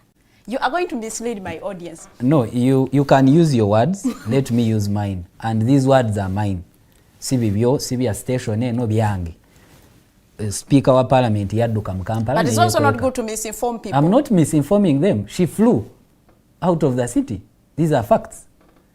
If you're disputing them, then later jurisdiction yali mu Kampala. No, she wasn't in Kampala, but she didn't run away from Kampala. So it was a coincidence that... Coincidentally, she had other things to work on in Bukedde. First of all, the debate around. Secondly, we targeted the Speaker and Parliament, not necessarily because they are the most corrupt. We know the most corrupt you are saying by your wagulao, kuba ya condoning every corruption. But we targeted the Speaker kubanga yali ayagala kufuula corruption enomo nga akifudde kya kweraga, you know, kyakweragiramu nze nakikoze mwakoze eki, ne sente ze nabbye ngenda kuguliramu omusajja wange emmotoka ey'ebbeeyi mujja giraba. genda ibukede yanzimbe bino na bino mujabira bangenda kwambala ekiteete kya milioni 10 nkibalage mugenda kukola ki. The trend changed. Right now tetugamba nti corruption yava mu parliament naye alira mu kibumugunyu tuvaayo ate kukola ki kweraga kutu mocking Ugandans. You remember that time President Museveni ya ordering abasibe ba member of parliament beyagamba nti bali bakonnivinga ne people in the Ministry of Finance okuba sente omwali sise namujupo akamba. And then the Speaker of Parliament nayimirira on a public platform n'agamba nti it is okay bwe muba mubbye kasita mubba ne mukolera ki ne mubaleeterako. Ekyo nakyo nimba teyakyogera. She did talk. She did say that Kinyamatama najja namu. By the way, for me, I'm sorry, I'll call their names. Maybe nsobola okumuwaaka madamu oba, but bw'ogenda mu bintu bwe bityo you lose honorable, smile right honorable, nzimba sikyabikuwa. Those titles are supposed to come with integrity. When you lose that, so, but she's the Speaker of Parliament. So bw'oyimirira no defending ababba sente n'ogamba mbu it is okay bo okubba kasita alya nammwe. What do you mean? Sente zina channels ezina okuyitamu okutuuka ku bantu baziryeko. Service delivery tezina, you know. So bw'ogamba nti tewali impact then mba nkusekerera kubanga ne President Museveni kenyini yatandika okwestioninga kituufu Amonga ayina ennyumba was it England where ebweru. You saw him writing letters here and there. Kyava kuki ate President Museveni mu bwa dictator bwe ayina engeri gya handlingamu abantu. Ye Amonga ayinza okulowooza nti baamuleka, but she will see, trust me. Ye president muntu atayagala kulabisa nnyo wa dictator tarushinga to take actions. Kuleka n'abeera gwe n'olowooza nti okay n'omuyita n'ojja. I saw President Museveni. Was that not an impact of parliament exhibition? Yes, both parliament exhibition and the march. But you see the march was far better because this is physical. Because toyinza kungamba nti tewali impact nga ba deployinga amajege gwanga lyonna around Kampala. All the streets of this. Ne batandika okucheckinga even members of parliament nga baba checkinga. Oga nti impact oyagala tusitulera mu government tugikasuke. We take baby steps. Okitegeera. So there was impact. Essaawa eno n'olya oyabba sente especially in parliament yegendereza. Because the parliament exhibition gye twatandikirako ye yali accelerator. Ne tufuna documents among ng'akwata sente n'azisindika ku accounts za individuals around her. Takyakikola kati. You can go, you're a journalist, go and make investigations into that matter. Oba achikola naye nga temukyalina access ku. Trust me, kino njagala nkikugambe. There are people who are in the system, in different government institutions, who are also tired. And they will always give us this information. Most of your citizens, bagamba, they are being surveilled. Nti babatekako 24 surveillance. Bebatambulirako. Bwemba nakugambye nti baweereza iso ewaffe mu kyalo to threaten my mother and to profile me. Avaawa bakulirawa biki. Then ekyo aba boda kati kuba. Negatinga administration yo. How are you planning to keep your citizens safe?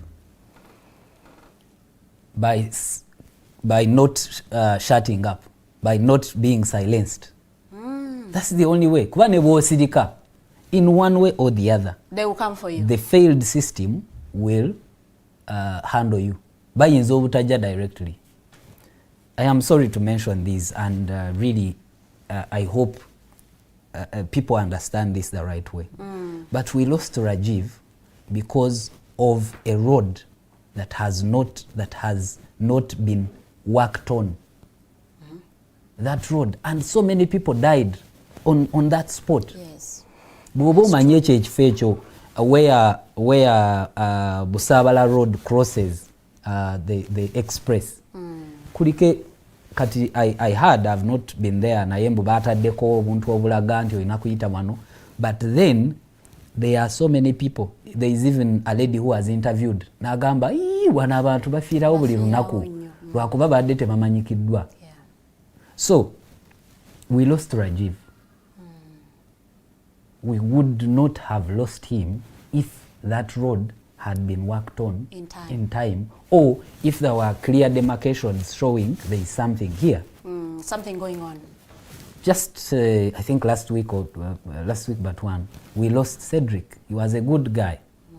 He identified with PLU. And you saw on social media, like I told you, abantu abali oppressed also ababulira how they react. People celebrated. It's not good. I don't support that. But I also understand gye basinziira okukola ekyo. Nti bantu bangi abafudde emitima because of a failed health system. Naye teboogeddwako. Okitegeera? There are so many. And these people who are celebrating someone's death have lost their parents, have lost their children, have lost their... Because malwaliro temuli ddagala. Some time back when the Minister of ICT, Chris Baryomonsi, got a health implication in Kanungu, bamuddusayo n'ennyonyi. So when I met him at some conference, I was speaking, nemubuuza how many people in Kanungu can afford to be airlifted. So how many people are getting the same condition you got and are dying? So system ngeri failed. Egenda kutuukako ne bw'osirika ne bw'ogiwagira, so better speak. And the best way to protect my people nga bw'oyogedde is to speak. Bajja tukwata, bajja tusiba, bajja tukola ki, but we speak. Naye temusirika. Continue speaking. Actually mu ggwanga bwe liti bw'obanga obadde oyogera n'osirika baba bafunye ka chance awo bakunyiga nga teri amanyi. Okitegeera? Recently they arrested Agatha and Boniface in Tanzania. Naye Tanzania I think considering what I've heard, ate ye eri bubi nnyo okusinga ne Uganda. Tola nti tuli bubi, naye ate bo bali bubi nnyo. Nti omusirikale bw'ajja okukwata tomubuuza lwaki onkwata. Era when the Agathas were asking why are you arresting us, everyone around them was shocked. Bano baani ababuuza omusirikale ani abakwata? So they went and did all these things. Naye baali tebabamanyi. Kati social media nefuuka ekizibu.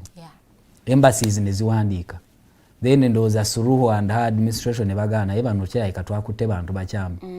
After torturing them, byonna bye babakola, kati ne batandika okubajjanjaba very fast babakomyewo nga tebalaga signs of torture. And they failed. Baleeta ne bakasuka ku ziboda nga ba pressure.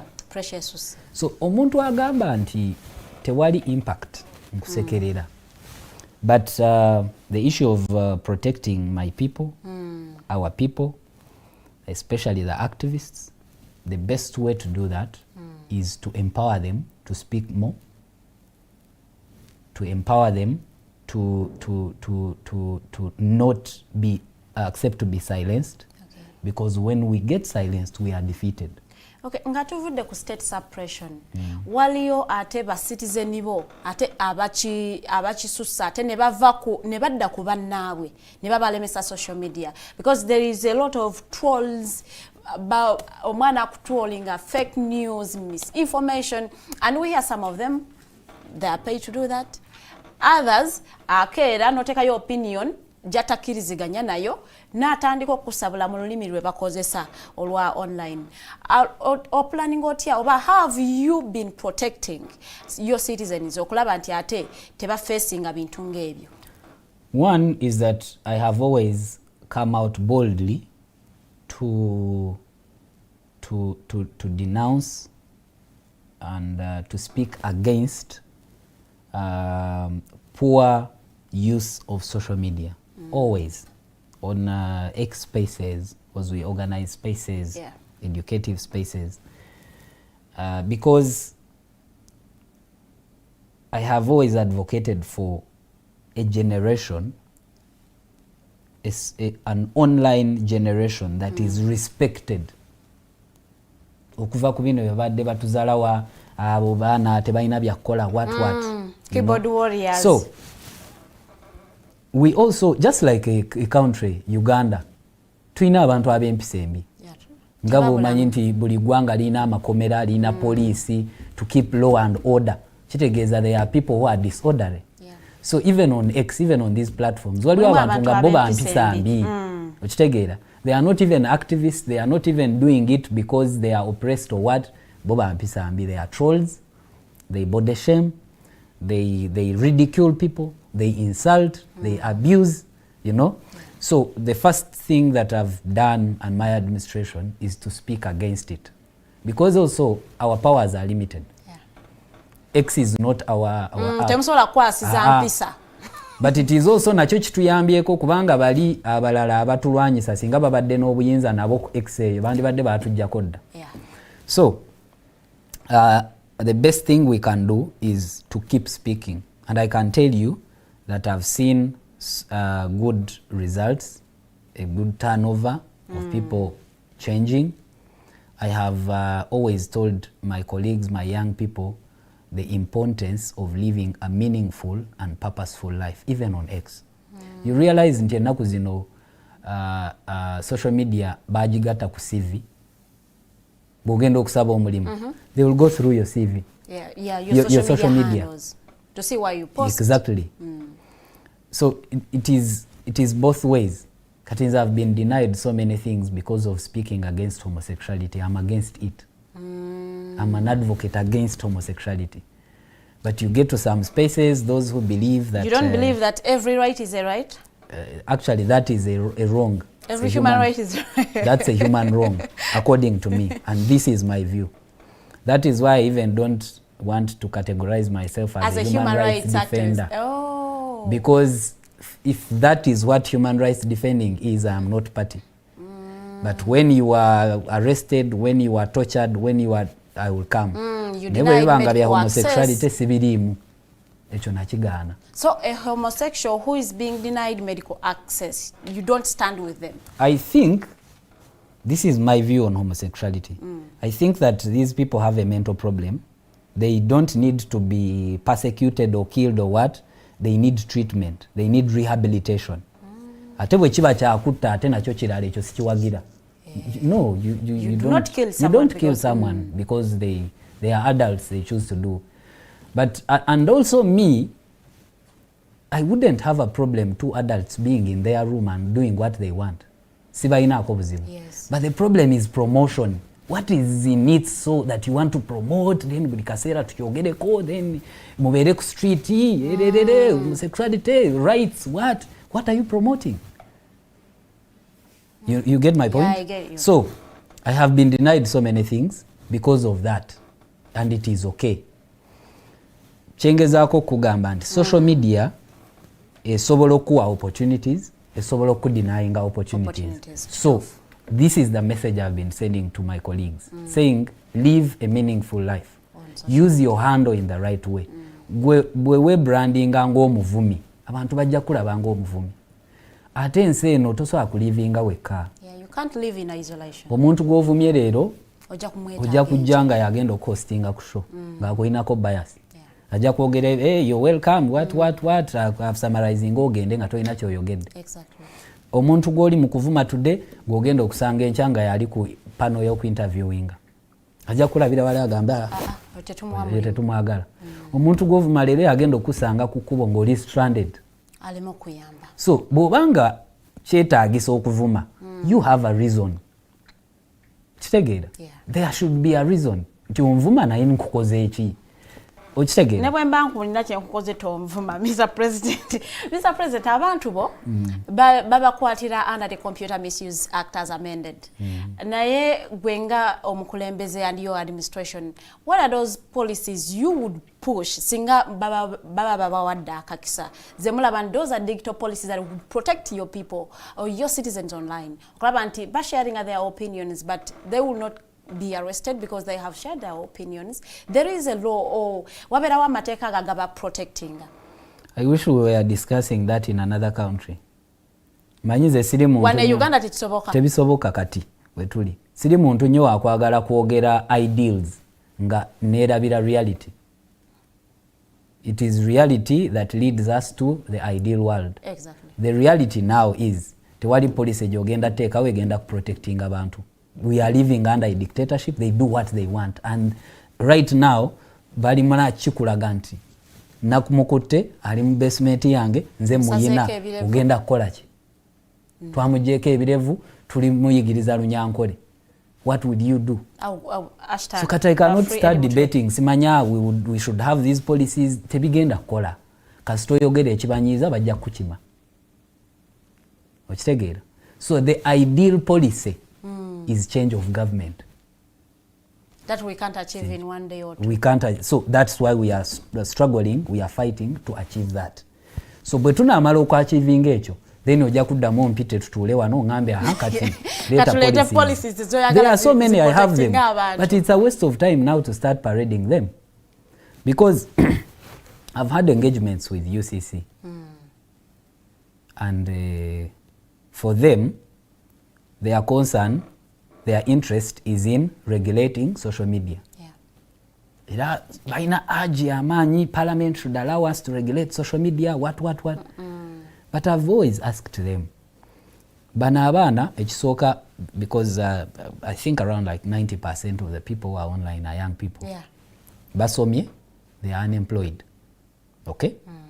Bafunye ka platform we basobola okukolera. By the way, I think we are going to discuss the financial bit. Social media is employing so many unemployed young people. So bana abantu befuniddeyo ka space we bekolera obusente bwabwe mu ngeri ey'empola influencers.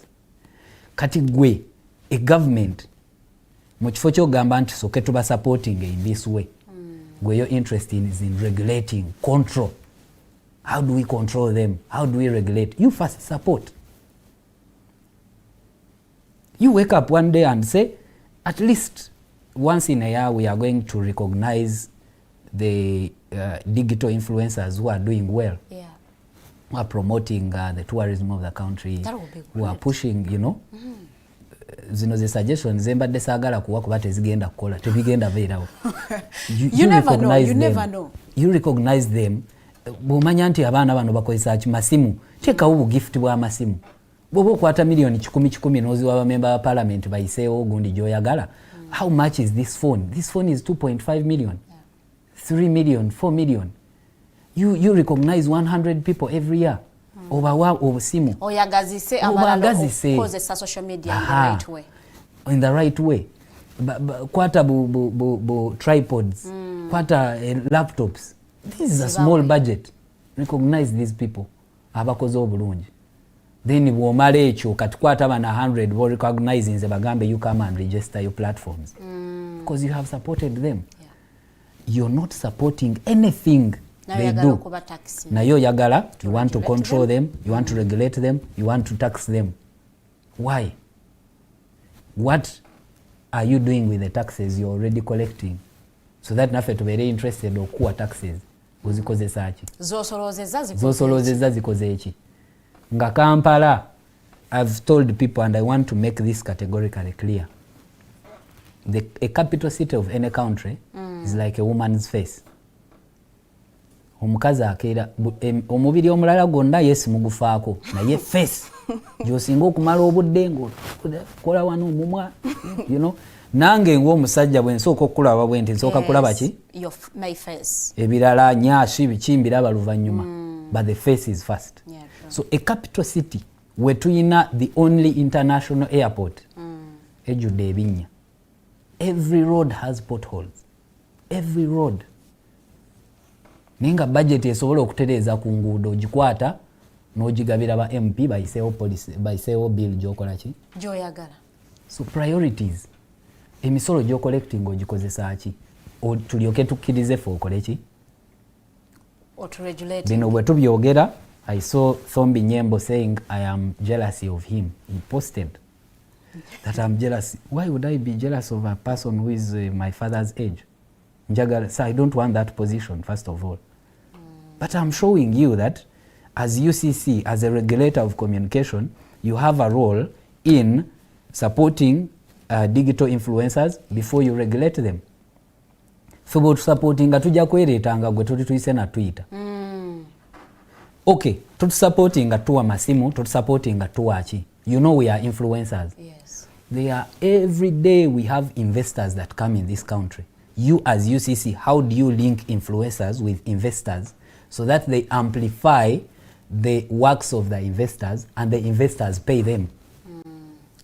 That's one way of creating jobs. You as a country, you have a budget for tourism, to promote tourism. Yeah. How many influencers are you giving money? I see a few of them influencing. They do their thing. It is their thing. Bana bali mu tourism, they have their companies. They promote, nebafuna ba visitors, they are tour guides and what. It's not the government. Bwe baba yita bwe baba bayiseeko babasasula mitwalo 10-20. What does that mean? Nenga oli budget gyafunye buli influencer ate yandibadde afunanga 1 million or 1.5. Oba kitegeera. So supporting as a government. But tudda ku influencing, abana Uganda bangi bali online. Some of them have big followings. Naye tebamanyi to use their following to make money. Buti omuntu bwayinza okozesa their online presence okubanga afuna akasente. Because abamu kufe are creating account yet take your opinions that I don't even know that you can make money online. Ekisooka I want to start seriously advocating for influencers to know something called specialization. You can't be an all-round influencer. You need to find your niche. Gwe enviri, gwa influencing omwenge, gwa ebala, gwe baleeta gigi ya church gwa jirimu, gwe baleeta wildlife. No. Let people know you for something. Nti oyo bwoba oyagala wildlife. Genda wa Montogonde. Oyo wa tourism. Ono wa mwenge. There is someone. Nawe tumanyi omwana Gloria Kebilungi ku influencing ye ya Movit. Mwenge club. Yes, club. So you find a niche. That is one thing. People should know you for something. Okitegeera. Sikubeeranga oli wano. You influence everything. That's not sustainable. It's not sustainable. You do a great impact. Ate bw'obeera mu line gy'olimu ogenda kusasulwa na nnyo. You need to be patient because abantu okutandika okurecognizing nti ono ali mu line eno kitwala obudde. But when they do, kubanga following gy'oba growing ebeera in line with that. The people who have interest. Bwebanga it is tourism. Kitegeeza if you have 20,000 followers, 90% of those followers are people who are interested in tourism. Yeah. So you are sending the message to the right audience. Bw'ogamba nti tulina a trip to Lake Bunyonyi. Yes. Ojja kulaba ng'olina abantu bangi kubanga abantu abakufollowinga they are interested in tourism. Yes. Bw'obanga opromotinga amabaala nga gwe your niche is in promoting bars. Kitegeeza your biggest following will be nightlife people. Jagamba oyo just like you see Shila Gashumba. Olaba Shila Gashumba. Yes. I've told people that lady makes legit money and people don't know. I even made a post and explained neba wakana. But hosting nights in Kampala is a serious business that you want to understand. Let me give you an example of Sheila. I will use her example. Yes. Sheila bw'omuyita ku night yo. Ogenda kusooka otebolinge around like 5 million. Nga temulina kye mwateeseza. For her to host a night in your bar. Ezimuyambako okutegeka ki? Night. And bino tugenda kutandika byogerako because this is a reality. Ugandans are now living on gigs. Yes. It's a gig economy. It's no longer office. Toyina permanent job mbugwe guno mulimu guno ne guno ate abantu bafunyeemu. So bw'omuwa 5 million shillings agenda kuleeta influence ye. Shira yakola ki? Bano abaana b'abagagga, abaana b'abana ababba ssente zaffe, bano bonna abayingira mu ggwanga abayinamu kasente abasama yabafuna bonna abalina bw'ati. This is someone who goes to a bar and spends 10 million shillings. Tazinaako buzibu. One person na spending a million 10 mu bbaala. In one night. In one night. These are people who spend 1 million, 2 kugamba client ye teba spending each person ta spending below 1 million shillings. So 1 million, 2, 10. Kachira ajagambe bala, I want 10% of the total sales. Not profit. Wow. That makes sense. Not profit, total sales. Total sales of the night I am hosting. So chiri kuye okupushinga night eyo aleta abantu banywe. So bwebanga ebala ekoze 50 million shillings total sales. She has 5 million shillings in one night. Natenga ayina ziri 5 million ze masoso muwa. Well, that 5 million is also signs of kuba ayinako okusasula ba DJs, ayinako okuleeta abawala be bakola nights, ayina okuleetayo omuyimbi, such things. But mbulira mu Uganda in one night mu kiro kimu omulimu ogukuwesa $5,000,000. Tebuliwa. Kati bwaba hostinga 4 nights in a week. Kubaza hostinga. That's 20 million shillings per week. 20 million shillings per week. That's 80 million shillings per month. That is legit money. Sujasanga nga sente zafuna ziringa za lecturer we Makerere oba za a certain chief justice somewhere. Nga ze sente zafuna. Okitegera. Ne bwokiza wansi tuve ku 80 million shillings a month. Omuntu afuna 10 million shillings a month in Uganda. Batono nnyo ddala. Okitegera. Yes. Naye ng'ono bamuyita asimanya malaya, asimanya biki, simanya biki. She's making money, legit money. And that is her line. Okitegera. Yeah. So,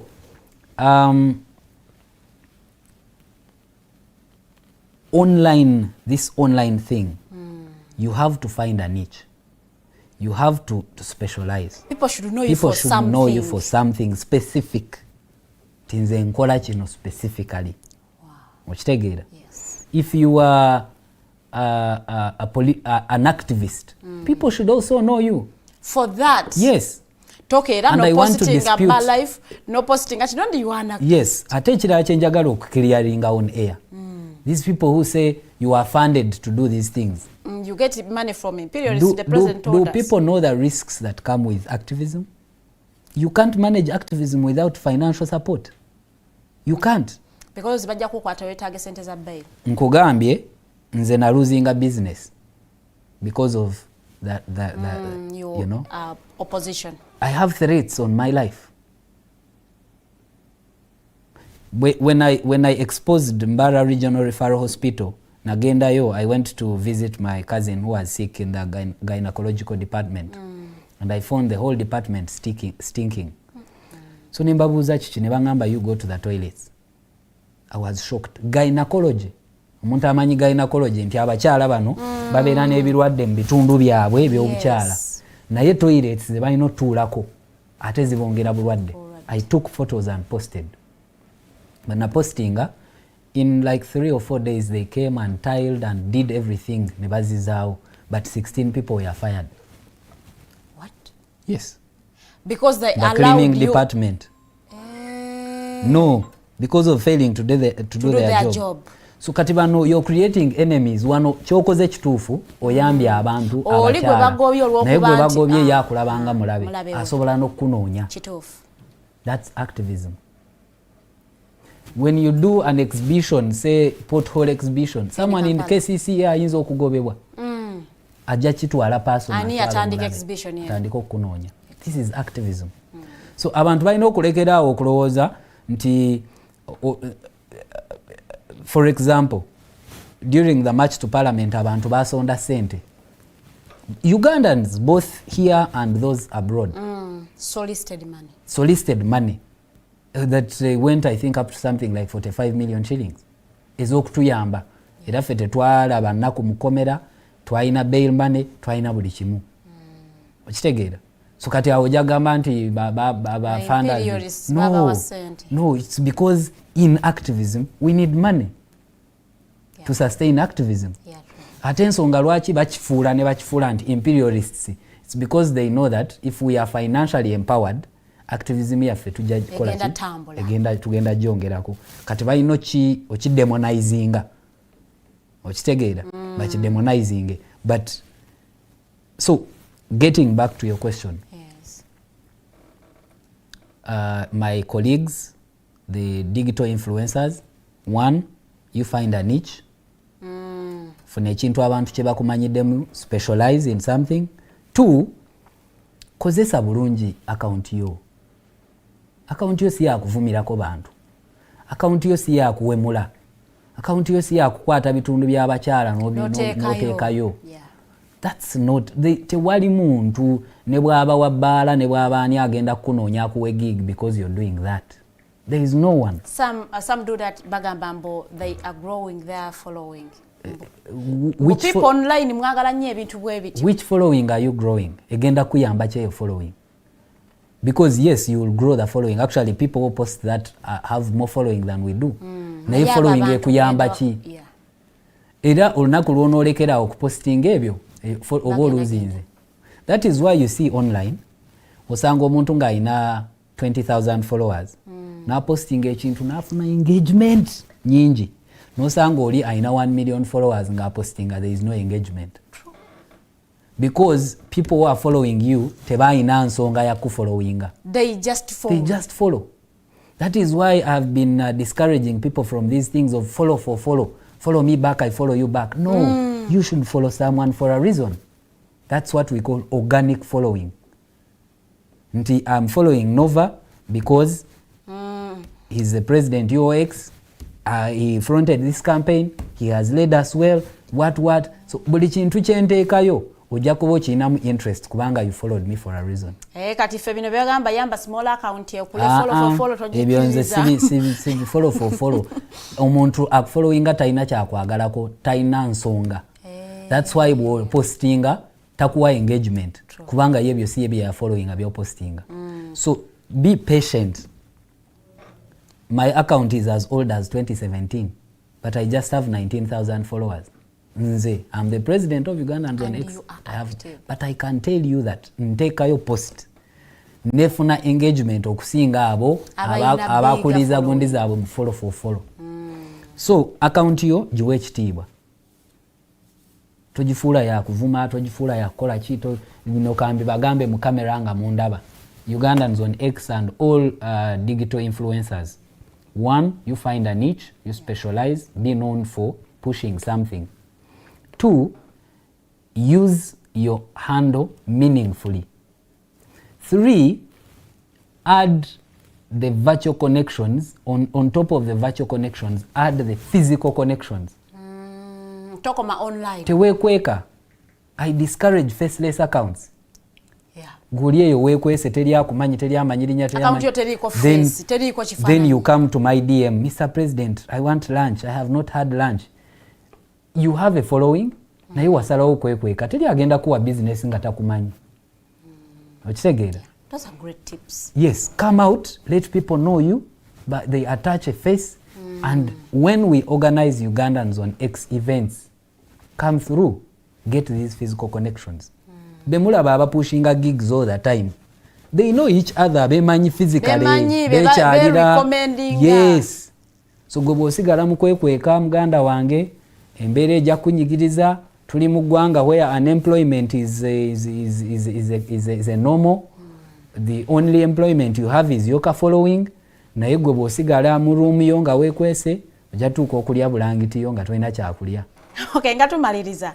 For someone to be part of you, for you to stand up for someone in solidarity, betaka kubanga balina active X account, waliwo emitendera emirala gye balina okuyitamu, is there membership if there is, yeba yammeka?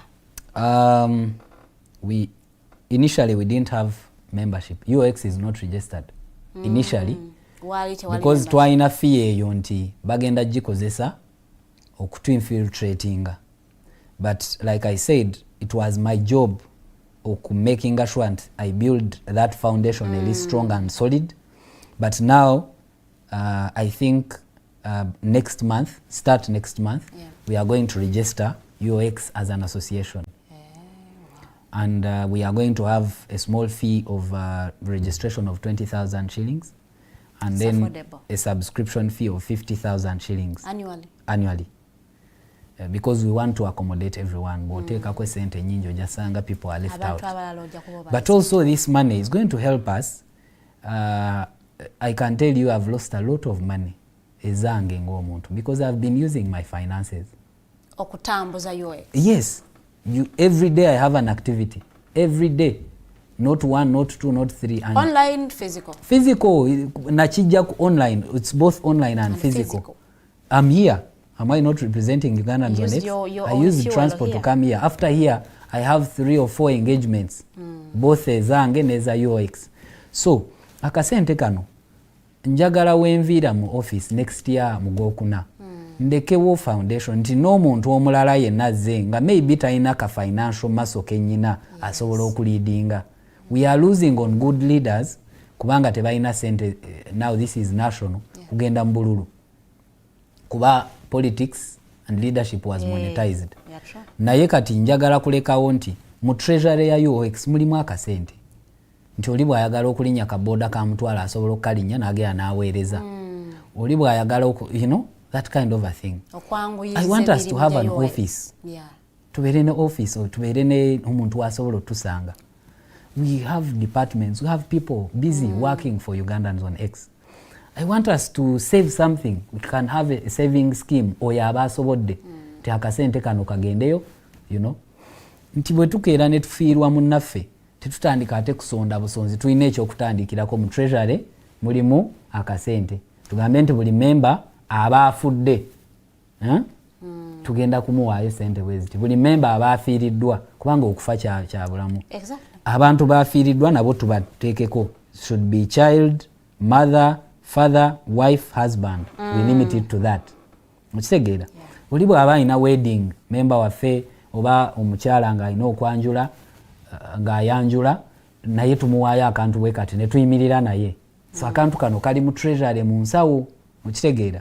So that omulimu gutambule. Naye for now we were not registered and we had fears, but I think we are at a point where those fears are no longer valid because we have realized we can thrive even with the threats and the fears and everything. We can thrive and we can have our community managed well. Well, those are insightful ideas, Mr. President. We actually pray that byonna byonna nga bw'obimenye waneno mubituukiriza ebijja kubanga bitukolera ddala bulungi fe abagala okubanga ate tubeegattako nga njagala kuwaayo ka information okusomesaako. Mbadde nga nkawa. Bw'obeera remind me your name? Farida. Yes. Bw'obeera ne account yo ng'eriko Farida. Wano mu bio kye tuyita bio. Yes. N'oteekako a news anchor or reporter or show host at DigTalk. That account ceases to be your personal account. Because you have attached a brand to it. Okay. So gwagamba nti nze Muhoozi Kainerugaba. You put CDF, Special Presidential Advisor on Special Operations. Then you start saying that these are just my views. You're lying. If you can have in your bio and say, I am Gedion Kwikiriza, the views, my posts are my views, they are not representing anyone. Chiteke mu bio yo. You will be you understand? Yes. This is the right usage. But when you wake up and put Kwikiriza Gedion, President Ugandans on X. So we shall attach all your opinions to your position. So bw'obanga otweetinga oteekwa okubanga ina at the back of my mind of tweeting or posting that I am representing something in my bio. Bino byenjogera as Farida be affecting DigTalk gyenkolera. You get? Yeah.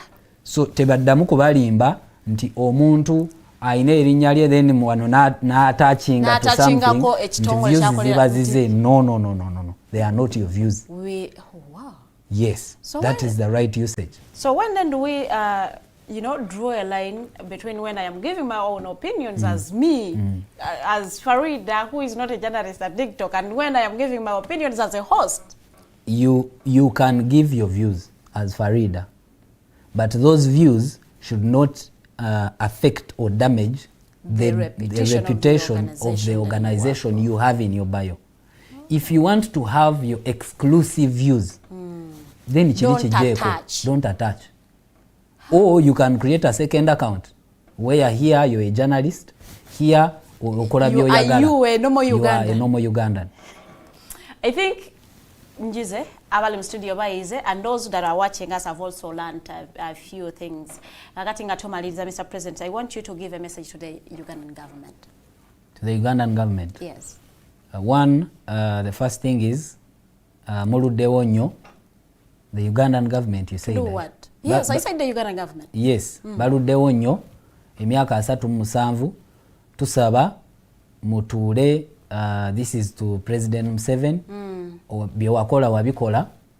We appreciate where the country came from, but we are saying nazino bulungi amala nava mudiro. You have done enough. We wouldn't want you to leave the country where you found it, because that's where we are headed. Tuli mukuddayo jetwava. So you bwobanga oli patriot nga bwogamba, kirowooze komanye nti eggwanga oli mukuliza gye wakola ki? Gye walijja. Tuweka space abalala bajje. Wow, thank you so much. Nchawa government. Okay. Government. And okay, let me do the last one. Mwabakola mu government, both politicians and civil servants and public servants in government. Mumanye nti this country is bigger than you. This country has stayed, your fathers came, your grandfathers were here, your fathers came, you are here. Ogenda kuvaawo. Office jolimu ogenda jivaamu. Ogenda kufa, fena tugenda kufa nange. But which kind of a country do you want to live? For your children, for your grandchildren? Yeah. That's what you have to think about. You can be arrogant, you can feel like wamalayo, you can feel like what? Naye ogenda tuuka ekiseera omwana wo nga ya safari nga bye watuusa ku bantu. Omwana wo nga yabonerera ku ebyo bye wakola abantu. Abo be watomera ku kkubo oyita muwanu we. Abo be bawambako ettaka olw'okuba oyina amagye. Abo be wateeka mu basement n'otulugunya olw'okuba oyina obuyinza. Abo be wanyaga ssente olw'okuba you can influence. Abo be wasibira obwerere olw'okuba tebakkaanya naawe. Time will come. Think about that. Time, yeah. Your closing shots, Mr. President. I want to appreciate, in my language, they say, entasima ebulwaja. Entasima abulajiwa. So I want to appreciate DigTalk for giving me this platform, and I request that muberenga mutuwayo ku budde. Kuba munnaye media houses endala tezaagala kutuwa chances nga bavubuka. Baagala abantu baabwe abakadde what, yet we can also give our views. I am not associating with your opinions, yes, these Mr. are President. Mine. That's a disclaimer. These are my views. So I want to appreciate DigTalk. I want to appreciate you, Farida, and the entire team for this opportunity. I have seen you host activists. I have seen you push the activism agenda, and I really appreciate. I want to appreciate Ugandans on X. I wish I could kneel down, but I don't have to. Mwebale nnyo. Every time I call you out for anything, you always come through. I want to really appreciate you, all Ugandans on X, for the support, for being there for each other, for understanding the kind of community that we live in and embracing it, and pushing what is supposed to be pushed, and doing the right thing. And as I conclude, njagala kubasaba nga maliriza, I want to request you, my people, to live purposeful lives, meaningful lives. That is why we've been pushing SAD and the education of his child. He should be an example because he lived a meaningful life. Use your social media the right way. Please, the right way. People are seeing, they are following you. Opportunities are there, but only when you use your social media the right way. I love you all. Mbagala nnyo. For God and my country. Thank you so much. Thank you so much, Mr. President, for creating time okubanga ate n'otweyungako wane, and for also being objective. But I also want to appreciate you for the impactful leadership that you have done. It is on your tenure oba more leadership you that Ugandans have known nti ku equal your leadership. A lot of us didn't know, but there have been presidents abaze batambula paka ku mulembe gwa Mr. Gedion. So we want to appreciate you for doing impactful leadership, and I think and I hope that you are influenced hosting other youths okubanga ate ba following ebigere byonjala okubebaza batambudde naffe from sawa 2 ate paka ne tugenda okubanga ate tuwunzikira show yaffe suubira nti muyizeemu nnyo naddala mmwe abali mu kukolera online, you doing online activism. It is now akadde okubanga osobola okubanga you differentiate between when you are abusing someone wawo mu kuyisizaawo your opinions. Akadde kankutte njala okubagaliza olunaku olungi tusinkana olunaku olw'enkya saa zigenda kubeera 2 ez'okumakya. Very good morning, have yourself a good day. Disclaimer yeye erumi. Saga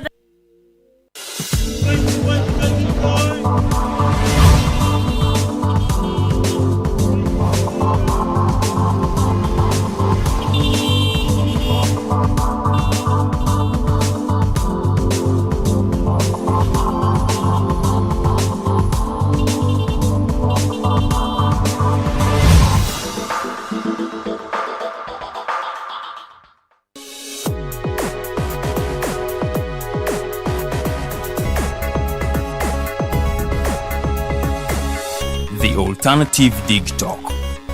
Real issues, real talk.